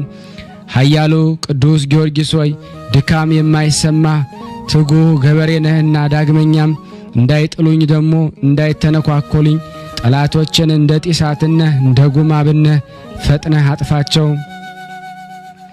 7 ዓመተ ቆራጡን የእግዚአብሔርን ጭፍራ ቅዱስ ጊዮርጊስ ሆይ ስጋውን በክፍል እየቆራረጡ በእሳት እያቃጠሉ ሐመድ ስጋውን በነፋስ እየበተኑ አላውያን ነገሥታትን ለ7 ዓመት አሰቃዩት። በዚህ ሁሉ በተቀበልከው መከራ በእግዚአብሔር ዘንድ ክቡር ታላቅ ነው። በመጽሐፍ እንደተመለከትነውና በጆሮ እንደሰማነው ከሰማዕታት ሁሉ በአላውያንን መናፍቃን ዘንድ እጅግ የሚያስፈራ ባለግርማ ሰማዕት ነው። ቅድስት ቤተ ክርስቲያን የኢየሱስ ክርስቶስ ክቡር ሰማዕት መሆኑን አምና በፍጹም ክብር ታከብረዋለች። አቤቱ አምላካችን ሆይ በታላቁ ሰማዕት ቅዱስ ጊዮርጊስ በአንተ ዘንድ ባለሟልነትን በመናፍቃንና በአላውያን ዘንድ የመፍራትና ግርማ እንዳጎናጸፍከው ለወንጌል ልጆች የምንሆን ደግሞ አገልጋዮች በግዙፍ አካልና በረቂቅ መንፈስ ሊተነኳኮልን በሚመጡ ጠላቶቻችን ላይ ድል የመንሳትን አክሊል አቀናጀን። አሜን። ውድና የተወደዳችሁ የክርስቶስ ቤተሰቦች ይህንን ድምጽ የምትከታተሉ የቅዱሳን ዝክር ቤተሰቦች ለአንድ ደቂቃ ቆም ብላችሁ ሼር ላይክ ማድረጋችሁን እንዳትረሱ አስታውሳችኋለሁ። ከዚህ በመቀጠል ደግሞ ሐጹረ ጸሎቱን አደርሳለሁ።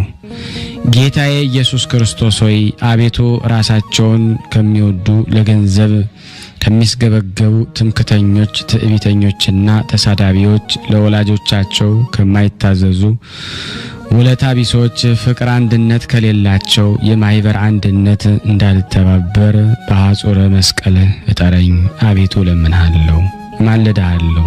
ከሰው ጋራ ስምምነት የሌላቸው ሰው ሆነው ሰውን ከገንዘቡ ጋራ አብረው ለማዋጥ የሚፈልጉ ስም የሚያጠፉ ታሪክን የሚያጎድፉ የመልካምና የበጎ ነገር ጠላቶች ከሆኑ ራሳቸውን ከማይቆጣጠሩ ጨካኞች ጥንቃቄ ከጎደላቸው በትዕቢት የተነፉ እግዚአብሔርን ከመውደድ ይልቅ ስጋዊ ደስታን የሚወዱ ሃይማኖት ያላቸው እየመሰሉ እግዚአብሔርን ክደው አማኙን የሚያስክዱ ከሃዲዎች ወደ እኔ ወደ አገልጋይ እንዳይቀርቡ በኃያሉ ክንድ አርቅልኝ፣ በቸርነትም ሐጹር ክበበኝ።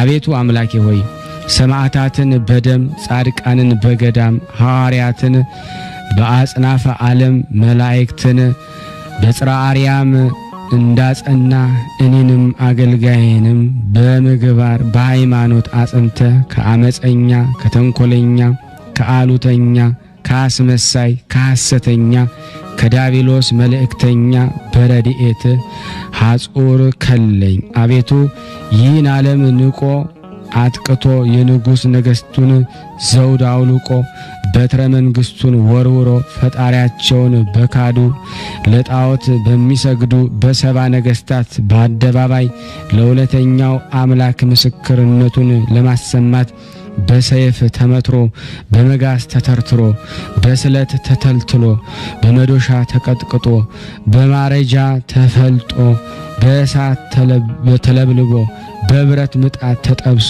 እየሞተ እየተነሳ ልዩ ልዩ ተአምራትን በማድረግ የሰማያዊትን አክሊል መንግስት የተቀናጀ ስለ ወጣቱ ሰማዕት ስለ ቅዱስ ጊዮርጊስ ብለህ እኔንና እዚህ የተሰበሰብነውን አገልጋዮችን የተንኮል ያይደለ በበጎ ነገር የተመሰረተ የልቤን ሐሳብ ከመፈጸም ጋራ ከሃይማኖት ወረርሽኝ በትድግና ደግሞ ሐጹር ታደነኝ ዘንድ አሜን። አቤቱ የጊዮርጊስ አምላክ ሆይ በመዓትህ የራቀ ምሕረትህ የበዛ ነውና ክፎች በማህበር አንድነታቸው ሰውነቴን ለማጥፋት ከሚፈልጓት በእኔ ላይ ደግሞ የተነሳሳው አመፀኞች ለተራቆቱ ሰማዕት ስለ ቅዱስ ጊዮርጊስ ብለህ ወደ እኔ ተመልክተህ በጠላቴ እጅ ተላልፌ እንዳልሰጥ በፈጥኖ ደራሹ ሰማዕት ሐጹረ ጸሎት ጠብቀኝ። አቤቱ ጌታዬ ኢየሱስ ክርስቶስ ሆይ ምላሳቸውን ለነገር እንደ እባብ የሚያውለበልቡ እርምጃዬን ለማሰነካከል የሚመክሩ ለእግሮቼም ደግሞ ወጥመድ የሚዘረጉ በመንገዴ ላይ ደግሞ እንቅፋት የሚያኖሩ መተተኞች ወጥመድ እንዳልጠመድ ለኃያላኑ ኃይሉን ስለ ዕድል አድራጊው ስለ ቅዱስ ጊዮርጊስ ብለህ አካባቢዬን በማዳን ሐጹር አስከብራት። አሜን አሜን። አምላከ ጊዮርጊስ እርዳን፣ አምላከ ጊዮርጊስ እርዳን፣ አምላከ ጊዮርጊስ እርዳን። የቀረብነውን ጸሎታችንን ልመናችን እግዚአብሔር ተቀበለን። እንደ ቸርነቱ ነው እንጂ እንደኛ ኃጢአት ብዛት እንዳይሆን ሁላችንም በያለንበት ተጠብቀን ዘንድ እንዲህም ብለን ቅዱስ ልጅህ እንዳስተማረን አባታችን ሆይ በሰማያት የምትኖር ስምህ ይቀደስ፣ መንግስትህ ትምጣ፣ ፍቃድህ በሰማይ እንደሆነች እንዲሁም በምድር ትሁን። የዕለት እንጀራችንን ስጠን ዛሬ፣ በደላችን ይቅር በለን እኛም የበደልነውን ይቅር እንደምንል፣ አቤቱ ወደ ፈተና አታግባን ከክፉ ሁሉ አድነን እንጂ መንግስት ያንተ ናትና ኃይል፣ ክብር፣ ምስጋና ለዘላለሙ አሜን። እመቤታችን ቅድስት ድንግል ማርያም ሆይ በመልአኩ በቅዱስ ገብርኤል ሰላምታ ሰላም እንልሻለን። በሐሳብሽ ድንግል ነሽ፣ በስጋሽም ድንግል ነሽ። የአሸናፊ እግዚአብሔር እናት ሆይ ሰላምታ ላንቺ ይገባሻል። ከሴቶች ሁሉ ተለይተሽ አንቺ የተባረክሽ ነሽ፣ የማኅፀንሽ ፍሬ የተባረከ ነው። ጸጋን የተሞላሽ ቅድስት ሆይ ደስ ይበልሽ፣ ልዑል እግዚአብሔር ካንቺ ጋር ነውና ከተወደደው ልጅሽ ከጌታችን ከመድኃኒታችን ከኢየሱስ ክርስቶስ ዘንድ ይቅርታንና ምሕረትን ለምኝልን ኃጢአታችንን ያስተሰርይልን ዘንድ ለዘላለሙ አሜን። ምስጋና ይሁን አንድ አምላክ ለሚሆን ለአብ ለወልድ ለመንፈስ ቅዱስ ዛሬም ዘወትርም ለዘላለሙ አሜን። የቅዱሳን ዝክር ተከታታዮች ሁላችሁም ሼር ላይክ በማድረግ ለምእመናን እንድታደርሱ በቅዱስ ጊዮርጊስ ስም ጠይቃቸዋል። ከዚህ በመቀጠል ደግሞ ለበረከት መዝሙረ ዳዊትን አቀርባለሁ።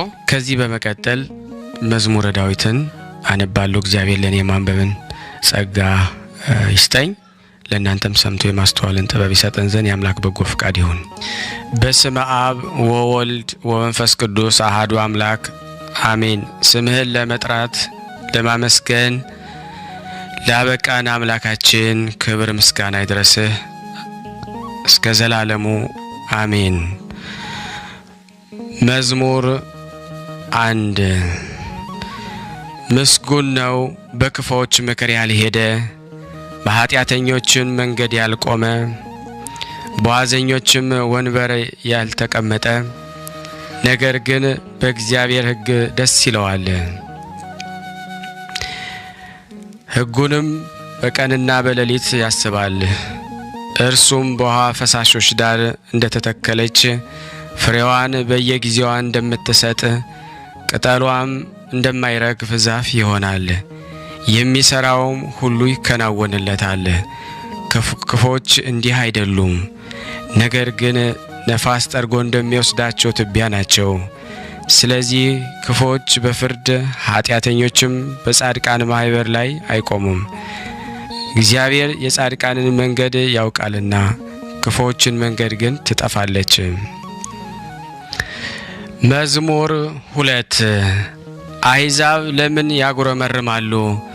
ወገኖችስ ለምን ከንቱን ይናገራሉ? የምድር ነገሥታት ተነሱ፣ አለቆችም በእግዚአብሔር በመሲሁ ላይ እንዲህ ሲሉ ተማከሩ። ማሰሪያቸውን እንበጥስ፣ ገመዳቸውንም ከእኛ እንጣል። በሰማይ የሚኖር እርሱ ይስቃል፣ ጌታም ይሳለቅባቸዋል። በዚያን ጊዜ በቁጣው ይናገራቸዋል፣ በመዓቱም ያውካቸዋል። እኔ ግን ንጉሴን ሾምኩ፣ በተቀደሰው ተራራ በጽዮን ላይ ትእዛዙን እናገራለሁ። እግዚአብሔር አለኝ፣ አንተ ልጄ ነህ፣ እኔ ዛሬ ወለድኩህ። ለምነኝ፣ አሕዛብን ለርስትህ፣ የምድርን ዳርቻ ለግዛት እሰጣለሁ። በብረት በትር ትጠብቃቸዋለህ፣ እንደ ሸክላ ሰሪ ዕቃም ትቀጠቅጣቸዋለህ። አሁንም እናንተ ነገሥታት ልብ አድርጉ፣ እናንተ የምድር ፈራጆች ተገሰጹ። ለእግዚአብሔር በፍርሃት ተገዙ፣ በረዓድም ደስ ይበላችሁ። ተግሳጹን ተቀበሉ፣ ጌታ እንዳይቆጣ፣ እናንተም በመንገዱ እንዳትጠፉ። ቁጣም ፈጥና ትነዳለችና በእርሱ የታመኑ ሁሉ የተመሰገኑ ናቸው። መዝሙር 3 አቤቱ የሚያስጨንቁኝ ምንኛ በዙ፣ በእኔ ላይ የሚቆሙት ብዙ ናቸው። ብዙ ሰዎች ነፍሴን አምላክሽ አያድንሽም አሏት። አንተ ግን አቤቱ መጠጊያዬ ነህ፣ ክብሬንና ራሴንም ከፍ ከፍ የምታደርገው አንተ ነህ። በቃሌም ወደ እግዚአብሔር እጮኻለሁ፣ ከተቀደሰ ተራራው ይሰማኛል። እኔ ተኛሁ አንቀላፋሁም፣ እግዚአብሔርም ደግፎኛልና ነቃሁ።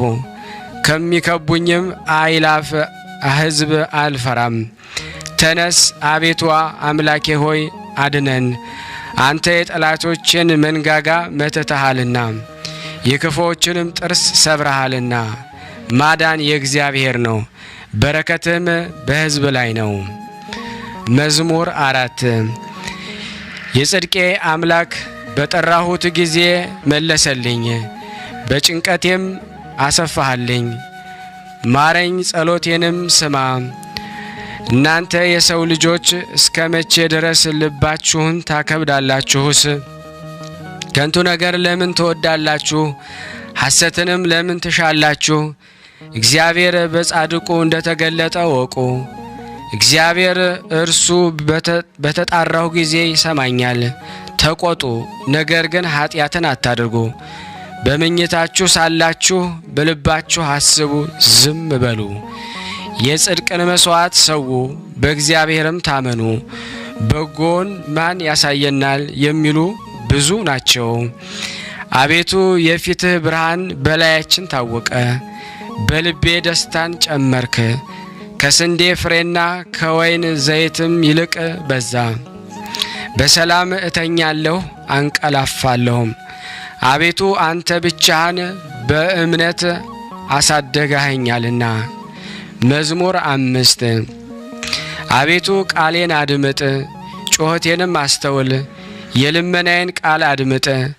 ንጉሴና አምላኬ ሆይ አቤቱ ወደ አንተ ጸልያለሁና በማለዳ ድምፄን ትሰማለህ።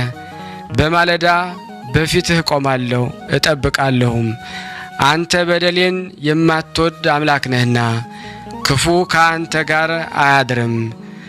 በከንቱ የሚመኩ በዓይኖች ፊት አይኖሩም። ክፉ አድራጊዎችን ሁሉ ጠላ። ሐሰትን የሚናገሩትን ታጠፋቸዋለህ። ደም አፍሳሾችን ሸንጋዩን ሰው እግዚአብሔር ይጸየፈዋል። እኔ ግን በምሕረት ብዛት ወደ ቤትህ እገባለሁ። አንተን በመፍራት ወደ ቅድስና መቅደስ እሰግዳለሁ። አቤቱ ስለ ጠላቶች በጽድቅህ ምራኝ፣ መንገዴን በፊትህ አቅና። በአፋቸው እውነት የለምና ልባቸውም ከንቱ ነው።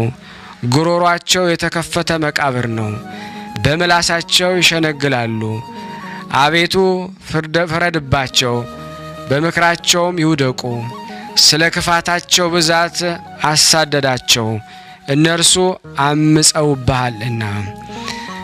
በአንተ የሚታመኑት ሁሉ ግን ደስ ይላቸዋል፣ ለዘላለሙ ደስ ይላቸዋል። እነርሱንም ትጠብቃለህ። ስምህንም የሚወዱ ሁሉ በአንተ ይመካሉ። አንተ ጻድቁን ትባርከዋለህና። አቤቱ እንደ ጋሻ በሞገስ ከለልኸን። መዝሙር 6 አቤቱ በቁጣ አትቅሰፈኝ፣ በመዓትህም አትገስጸኝ። ድውይ ነኝና አቤቱ ማረኝ። አጥንቶቼ ታውከዋልና ፈውሰኝ፣ ነፍሴም እጅግ ታወከች። አንተም አቤቱ እስከ መቼ ድረስ ነው? አቤቱ ተመለስ፣ ነፍሴንም አድናት። ስለ ቸርነትህም አድነኝ። በሞት የሚያስብህ የለምና በሲኦልም የሚያመሰግንህ ማን ነው? በጭንቀቴ ደክሜያለሁ። ሌሊቱን ሁሉ አልጋዬን አጥባለሁ፣ በእንባዬም መኝታዬን አርሳለሁ። ዓይኔ ከቁጣ እንባ የተነሳ ታወከች፣ ከጠላቶቼ ሁሉ የተነሳ አረጀሁ። አመፃን የምታደርጉ ሁሉ ከእኔ ራቁ። እግዚአብሔር የለቅሶዬን ቃል ሰምቷልና፣ እግዚአብሔር ልመናዬን ሰማኝ። እግዚአብሔር ጸሎቴን ተቀበለ። ጠላቶቼ ሁሉ ይፈሩ፣ እጅግም ይጎስቁሉ። ወደ ኋላቸው ይመለሱ፣ በፍጥነትም ይፍሩ። እንዘምርማለን። ስብሐት ለአብ፣ ስብሐት ለወልድ፣ ስብሐት ለመንፈስ ቅዱስ ለዓለም ወለዓለም ዓለም አሜን። አሜን አሜን። ያቀረብነውን ጸሎታችን ልመናችን እግዚአብሔር ይቀበለን። ለሀገራችንም ሰላሙን ፍቅሩን ይመልስልን። ለታመሙትን ፈውስ፣ ለሁላችንም ከቅዱሳኑ በረከት እንዲያሳትፈን ከፊታችን ያለውን ዓመት በዓል የሰላም የጤና ዓመት ያደርግልን ዘንድ የሱ በጎ ፍቃድ እንዲሆን ሁላችን በአንድነት አባታችን ሆይ እንበል። አባታችን ሆይ በሰማያት የምትኖር ስምህ ይቀደስ፣ መንግስትህ ትምጣ፣ ፈቃድህ በሰማይ እንደሆነች እንዲሁም በምድር ትሁን። የዕለት እንጀራችንን ስጠን ዛሬ፣ በደላችን ይቅር በለን እኛም የበደልነውን ይቅር እንደምንል። አቤቱ ወደ ፈተና አታግባን ከክፉ ሁሉ አድነን እንጂ መንግስት ያንተ ናትና ኃይል፣ ክብር፣ ምስጋና ለዘላለሙ አሜን። እመቤታችን ቅድስት ድንግል ማርያም ሆይ በመልአኩ በቅዱስ ገብርኤል ሰላምታ ሰላም እንልሻለን። በሐሳብሽ ድንግል ነሽ፣ በስጋሽም ድንግል ነሽ። የአሸናፊ እግዚአብሔር እናት ሆይ ሰላምታ ላንቺ ይገባሻል። ለሴቶች ሁሉ ተለይተሽ አንቺ የተባረክሽ ነሽ፣ የማኅፀንሽ ፍሬ የተባረከ ነው። ጸጋን የተሞላሽ ቅድስት ሆይ ደስ ይበልሽ፣ ልዑል እግዚአብሔር ካንቺ ጋር ነውና ከተወደደው ልጅሽ ከጌታችን ከመድኃኒታችን ከኢየሱስ ክርስቶስ ዘንድ ይቅርታና ምሕረትን ለምኝልን ኃጢአታችንን ያስተሰርይልን ዘንድ ለዘላለሙ አሜን። ምስጋና ይሁን አንድ አምላክ ለሚሆን ለአብ ለወልድ ለመንፈስ ቅዱስ ዛሬም ዘወትርም ለዘላለሙ አሜን። ውድና የተወደዳችሁ የቅዱሳን ዝክር ተከታታዮች ይህንን ምስል ድምጽ የምትሰሙ በሙሉ ቆም ብላችሁ ላይክ ያላረጋችሁ ላይክ በማድረግ ሼር ያላደረጋችሁ ወደ ዋትስአፕ፣ ወደ ቴሌግራም፣ ወደ ሜሴንጀር፣ ወደ ሁሉም ቦታ ለምእመናን 1 ደቂቃ 2 ደቂቃ ውስጣችሁ ሼር በማድረግ ሰብስክራይብ ያላደረጋችሁ ሰብስክራይብ ያደረጋችሁ ይህን ቻናል ተደግፉን ዘንድ በቅዱስ ዳዊት ስም ሁላችሁንም ጠይቃችኋለሁ። ከዚህ በመቀጠል ደግሞ ስንክሳር ዘወርኀ ታኅሳስ 23 ቀን የሚነበበውን በሥላሴ ስም አነባለሁ። አንድ አምላክ በሆነ በአብ በወልድ በመንፈስ ቅዱስ ስም ታኅሳስ 23 በዚህ ቀን የዚህ የቅዱስ አባት ወላጆቹ በዚህ ቀን የከበረ ታጋይ አባት ገዳማዊ አባ ጢሞቴዎስ አረፈ። የዚህም ቅዱስ አባት ወላጆቹ እግዚአብሔርን የሚፈሩ ናቸው። የቤተ ክርስቲያንም ትምህርት እያስተማሩ አሳደጉት። የምንኩስናንም ልብስ ሊለብስ ሽቶ ከአባቱ ዘንድ ወጥቶ ወደ አንድ ገዳም ሄዶ በዚያም የሚኖር ሆነ። በውስጧም መነኮሰ። ከዚህ በኋላ የተራቡ ድሆችን መጻተኞችን ተቀብሎ ይመገባቸው ዘንድ በገዳሙ አቅራቢያ ለብቻው መኖርን አሰበ። ከገዳሙም ወጥቶ ማደሪያውን ሰራ። እየተጋደለና እጅ ስራውንም እየሰራ በውስጡ 5 ዓመት ያህል ኖረ። የበጎ ሥራ ጠላት ሰይጣንም ከእርሱ እጅ ስራውንም ትገዛ ዘንድ በምክንያት ጋለሞታ ሴትን ወደ እርሱ አመጣ። ብዙ ጊዜ ወደ እርሱ ከመመላለሷ የተነሳ የኃጢአት ፍቅር አድሮባቸው በመብል ጊዜ በአንድነት የሚበሉ ሆኑ። ከዚህ በኋላ ከእርሷ ጋር በኃጢአት ወደቀና በኃጢአት ሥራ ውስጥ 7 ወር ያህል ኖረ። በዚያን ጊዜ እግዚአብሔር እርሱንም ፈጽሞ አልጠላቸውም። የሞትን ጊዜ በምታስፈራና በምታስደነግጥ ቀን በንጉሥ ነገሥት ኢየሱስ ክርስቶስ ፊት መቆምን አሳሰባቸው እንጂ። ከዚያም ቦታ ተነስቶ ጥቅጥቅ ካለ ዱር ውስጥ ገባ።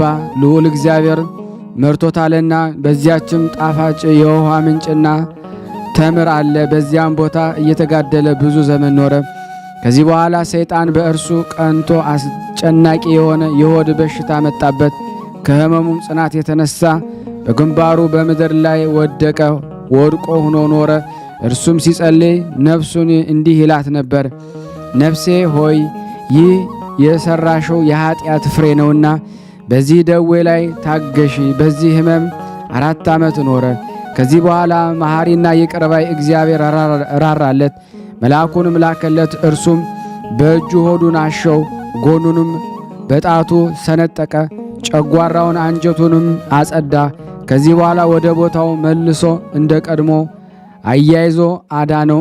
እነሆ እንዲህ ጤነኛ ሆንክ፣ ዳግመኛም አትበድል፣ ከዚህ የክፉ እንዳይደርስብህም አለው። በበረሃም ውስጥ እየተጋደለ 40 ዓመት ኖረ። ከዚህ በፊት በገዳም 17 ዓመት በዋሻው 10 ዓመት ኖሯል። በዚህ በረዥም ዘመን ከልብስ የተራቆተ ነው። ልዑል እግዚአብሔርም የራሱን ጠጉር አስረዘመለት፣ በእርሱም በፊቱም በኋላውም ተሸፈነበት። ለዚህ አባት ስለ አገልግሎቱ፣ ስለ ተጋድሎ፣ ስለ በጎ አምልኮቱ አራዊት እስከሚጎበኙት የእግሩን ትቢያ እስከሚለሱ ድረስ ታላቅ ጸጋ ተሰጠው። እግዚአብሔርንም ካገለገለ በኋላ አክሊሉን እንደተሸከመ በሰላም አረፈ።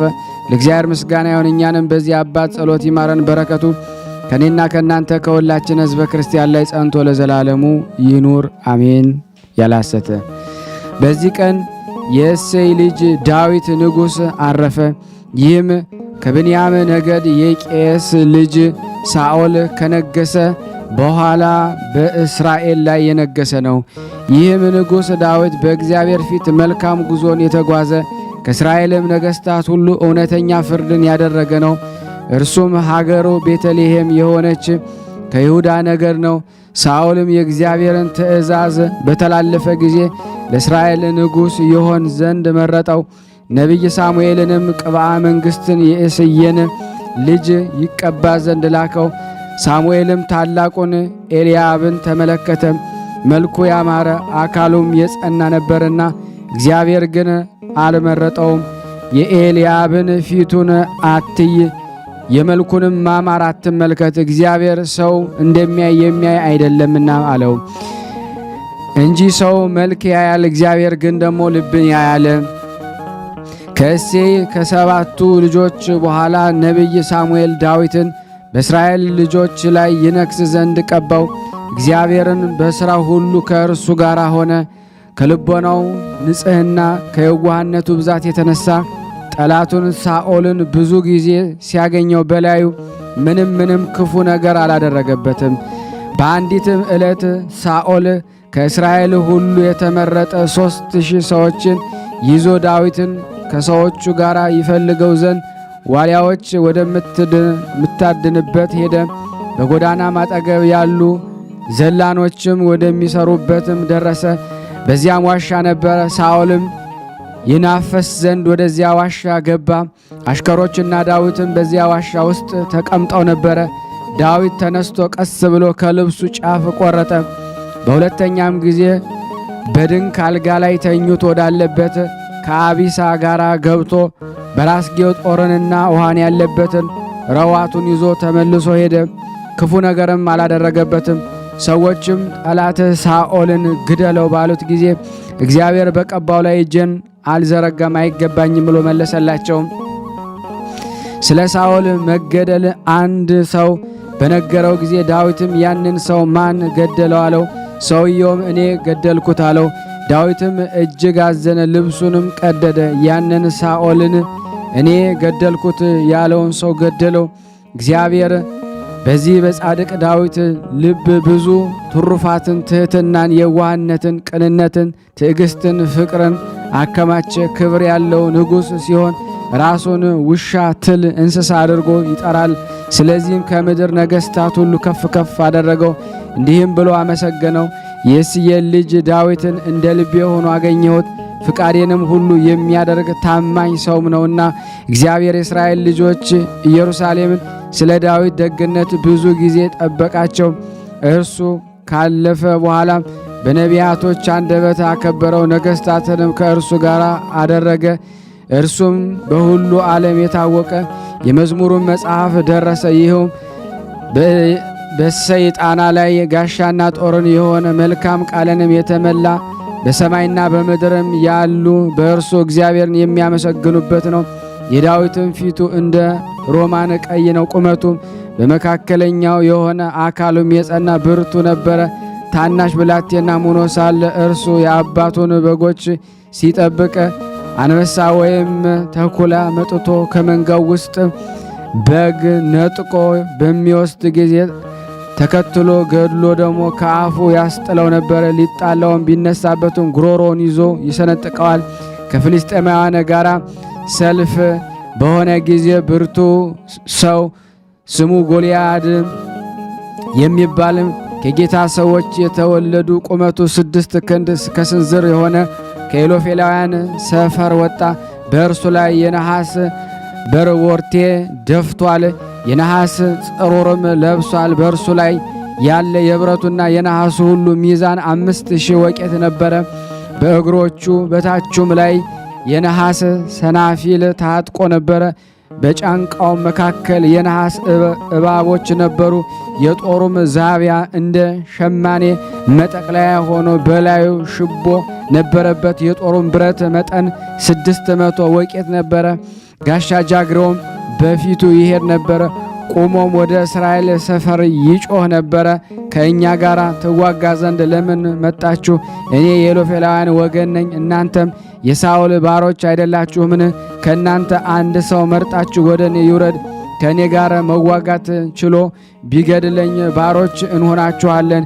እኔ ከእርሱ ጋር ችዬ ብገድለው እናንተ ባሮች ሆናችሁ ትገዙልናላችሁ አላቸው። ያም ኢሎፌሊ ለወገኖቹ ዛሬ በዚች ቀን አንድ ሰው ስጡኝና ሁላችን ለብቻችን እንዋጋ ብዬ እስራኤልን ባሮችን እንሆ ተገዳደርኋቸው አላቸው። እስራኤል ሁሉና ሳኦልም ይህን የኢሎፌሊሳውያን ቃል በሰሙ ጊዜ ደነገጡ፣ እጅግም ፈሩ። የእስራኤልን ወገኖች እንዲህ እየተደራረጋቸውንም እየተመካከሩም ብዙ ከቆዩም በኋላም 40 ቀኖች ያህል ኖረ። ከእስራኤልም ወገን ወደ እርሱ ይመጣ ዘንድ የደፈረም የለም። በዚያ ወራት ዳዊት ወንድሞቹንም ሊጎበኝ ወደ ወጣ። ያንንም ኤሎፌሌ ወገን የሆነ ሰው የእግዚአብሔር ወገኖች ሲገዳደራቸው ባየው ጊዜ አምላካዊ ቅንነትን ቀና። ሳኦልም እንዲህ አለው፣ እኔ ሄጄ ይህን ያልተገዘረ ቆላፍ ገድዬ ዛሬ ከእስራኤል ሽሙጥና አርቃለሁ። የሕያው በሚሆን የእግዚአብሔር አርበኞችን ይገዳደር ዘንድ ይህ ቆላፍ ምን ቁም ነገር ከድብ አፍና ከአንበሳ አፍ ያድነኝ? እርሱ እግዚአብሔር ከዚህ ካልተገረዘ ኤሎፌላዊ እጅ ያድነኛል። ሳኦል ሂድ፣ እግዚአብሔር ከአንተ ጋር ይሁን አለው። ዳዊትም ወንጭፉን በእጁ ያዘ። ከወንዝ መካከልም 3 ድንጋዮች መረጠና ወደዚያ ኤሎፌላዊ ሄደ። ጎልያድም ዳዊትን ባየው ጊዜ ናቀው፣ እንዲህም አለው፣ ድንጋይና በትር ይዘህ ወደ እኔ ትመጣ ዘንድ እኔ ውሻ ነኝን? ዳዊትም ከውሻ የምትሻል አይደለህም፣ ከውሻ ትብሳለህ እንጂ። ቆላፍ ጎልያድንም ዳዊትን በጣቶቹ ስም ረገመው። ያም ኤሎፌላዊ ዳዊት ወደ እኔና ሥጋህን ለሰማይ ወፎች ለዱር አራዊቶች እሰጣለሁ አለው። ዳዊትም ያንን ኤሎፌላዊ አንተ ጦር ሰይፍና ጋሻን ይዘ ወደ እኔ ትመጣለህ፣ እኔ ግን አሸናፊ በሚሆን በእግዚአብሔር ስም ወደ አንተ እመጣለሁ።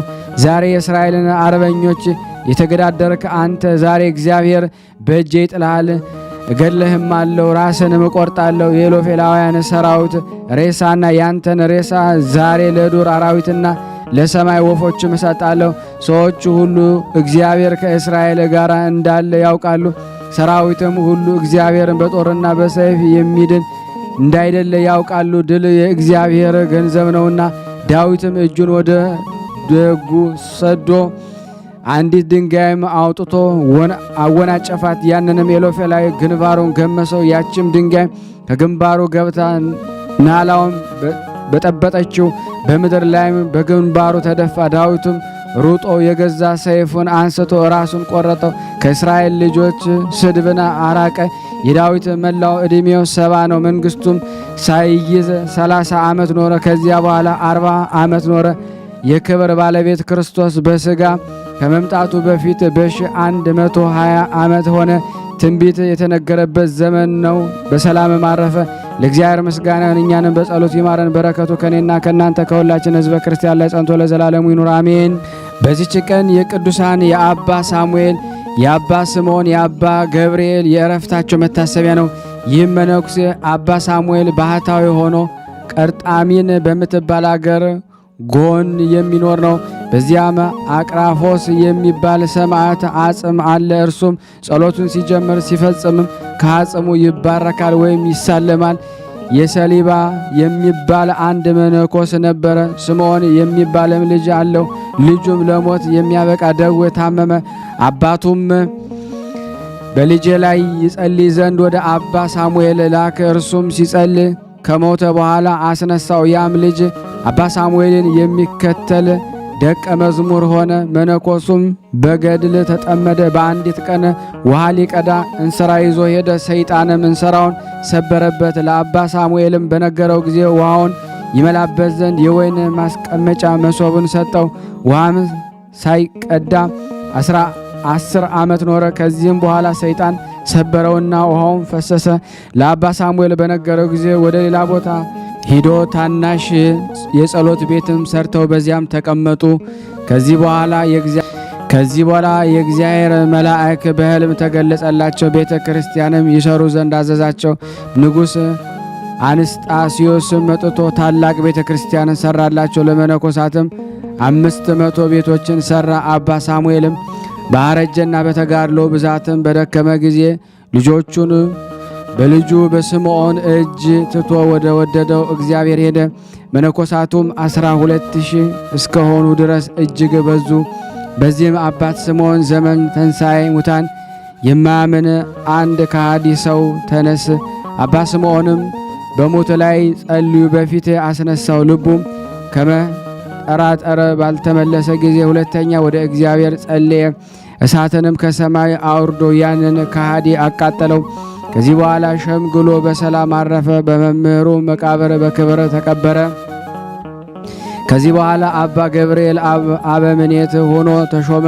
እርሱም ትሑትና የዋህ ነበረ። በልብሱም ውስጥ ማቅን መንቆር ይለብሳል። በእግሮቹም ውስጥ ጫማ አያስገባም። በክረምትም በበጋም ወደ ቤት አይገባም። በሰንበትም እስከ ሰንበት ይጾማል። ከእንጀራውም ያለ ጨው ያለ ወጥ ይበላል። ድንቅ ተአምራትን የሚያደርግ ሆነ።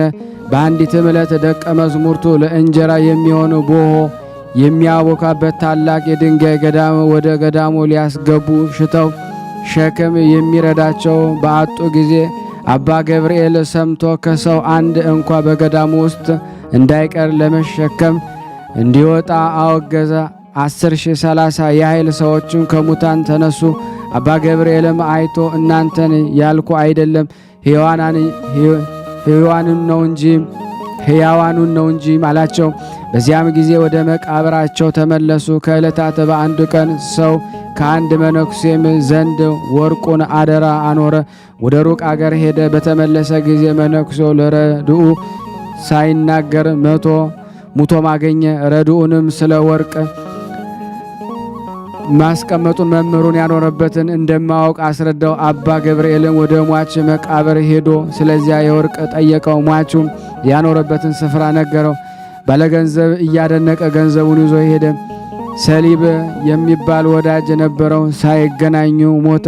አባ ገብርኤልን በሰማ ጊዜ ወደ መቃብሩ ሄዶ አለቀሰ። ጸሎቱን አድርጎ በክብር ባለቤት ጌታችን ኢየሱስ ክርስቶስ ስም ተነስ አለ።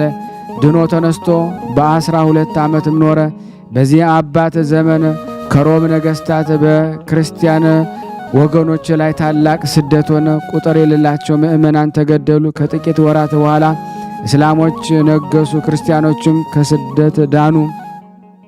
80 ዓመት በሆነው ጊዜ በብዙ ተጋድሎ ከኖረ በኋላ በፍቅር አንድነት አረፈ። ለእግዚአብሔር ምስጋና ይሁን። እኛንም በሊህ ቅዱሳን ጸሎት ይማረን። በረከታቸው ከኔና ከእናንተ ከሁላችን ሕዝበ ክርስቲያን ላይ ጸንቶ ለዘላለሙ ይኑር አሜን። በዚህ ቀን የቅዱሳን የይስሐቅ፣ የአባ አሞን፣ የአባ አቡሊ፣ የመቃርስ አታካም፣ የፊሊጦስ፣ የመርቆሪዎስ መታሰቢያቸው ነው። በረከታቸው ከኔም ከእናንተ ጋር ከሁሉ ሕዝበ ክርስቲያን ላይ ጸንቶ ለዘላለሙ ይኑር አሜን። የቀረብነውን ጸሎት ልመናችን እግዚአብሔር ይቀበለን። ስናነብ የጎደለውን የነጠበውን በአፈ መላእክት ሞልቶ ይቀበለን እንደ ቸርነቱ ነው እንጂ እንደኛ ኃጢአት ብዛት ሳይሆን ሁላችንም በያለንበት ይጠብቀን ዘንድ ይዘከረን ዘንድ ፍቅር ይሰጠን ዘንድ ሰላሙ ይሰጠን ዘንድ በሀገራችን ላይ ያለውን ሞት በሀገራችን ላይ ያለውን ረሃብ በሀገራችን ላይ እየሆነብን ያለውን ሁሉ ተመልክቶ በሰማዕቱ በቅዱስ ጊዮርጊስ ይምረን ይታረቀን ዘንድ እንደ ልቤ ባለው በነቢየ እግዚአብሔር በቅዱስ ዳዊት ስም ይቅር ይምረን ዘንድ ይታረቀን ዘንድ ልመና ጸሎታችንን እናቀርባለን። እንዲህም ብለን በአንድነት አባታችን ሆይ እንበል አቡነ ዘበሰማያት ይትቀደስ ስምከ ትምጻእ መንግስትከ ወይኩን ፈቃድከ በከመ በሰማይ ከማሁ በምድር ሲሳየነ ዘለለ ዕለተነ ሀበነ ዮም ህድግ ለነ አበሳነ ወጌጋየነ ከመ ንሕነኒ ንህድግ ለዘአበሰለነ ኢታብአነ እግዚኦ ውስተ መንሱት አላ አድኅነነ ወባልሐነ እምኩሉ እኩይ እስመ ዚአከ ይእቲ መንግስት ኃይል ወስብሐት ለዓለመ ዓለም በሰላመ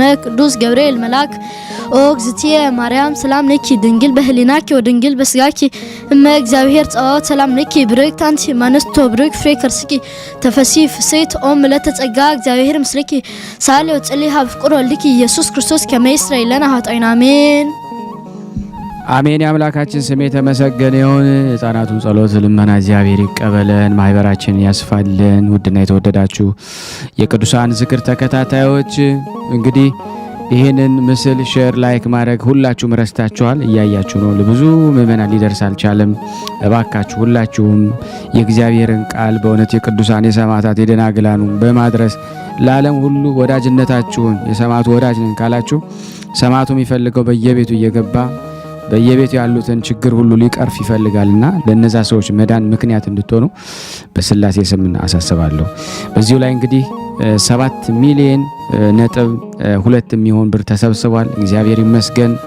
እግዚአብሔር በወጣ ይተካ እውነት ቃላት ያንሰኛል። እያደረጋችሁ ያላችሁት ነገር እስከ ፍጻሜው ድረስ በዚህ መልኩ እንድንቀጥል ሁላችሁንም አሳስባለሁ። አሁንም የአባቶቻችንን ልመና ማቅረቤን አላቆምም።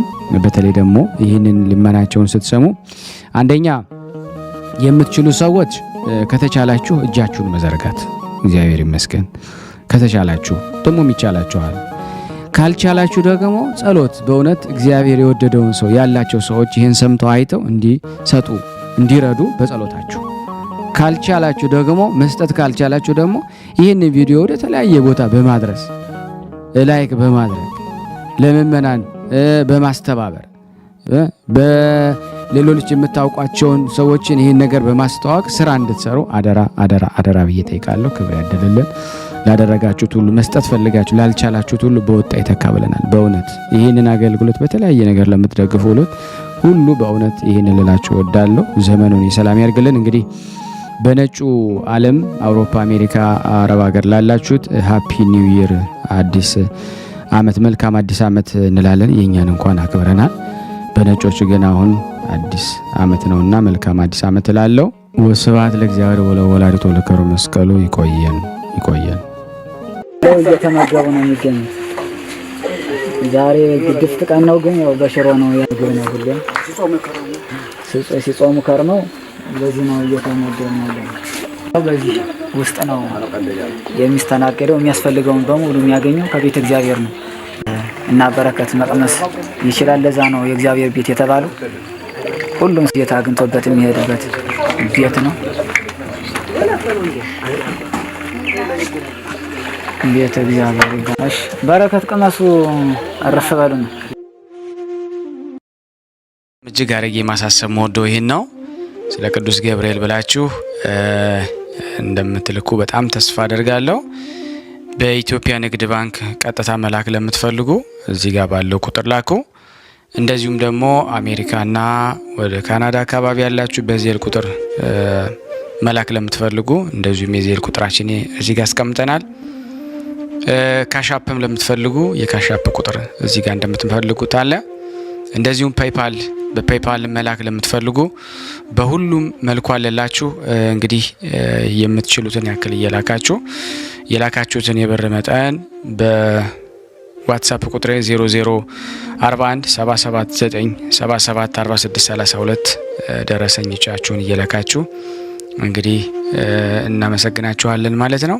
ክብር ያደለልን። በጣም እናመሰግናለን።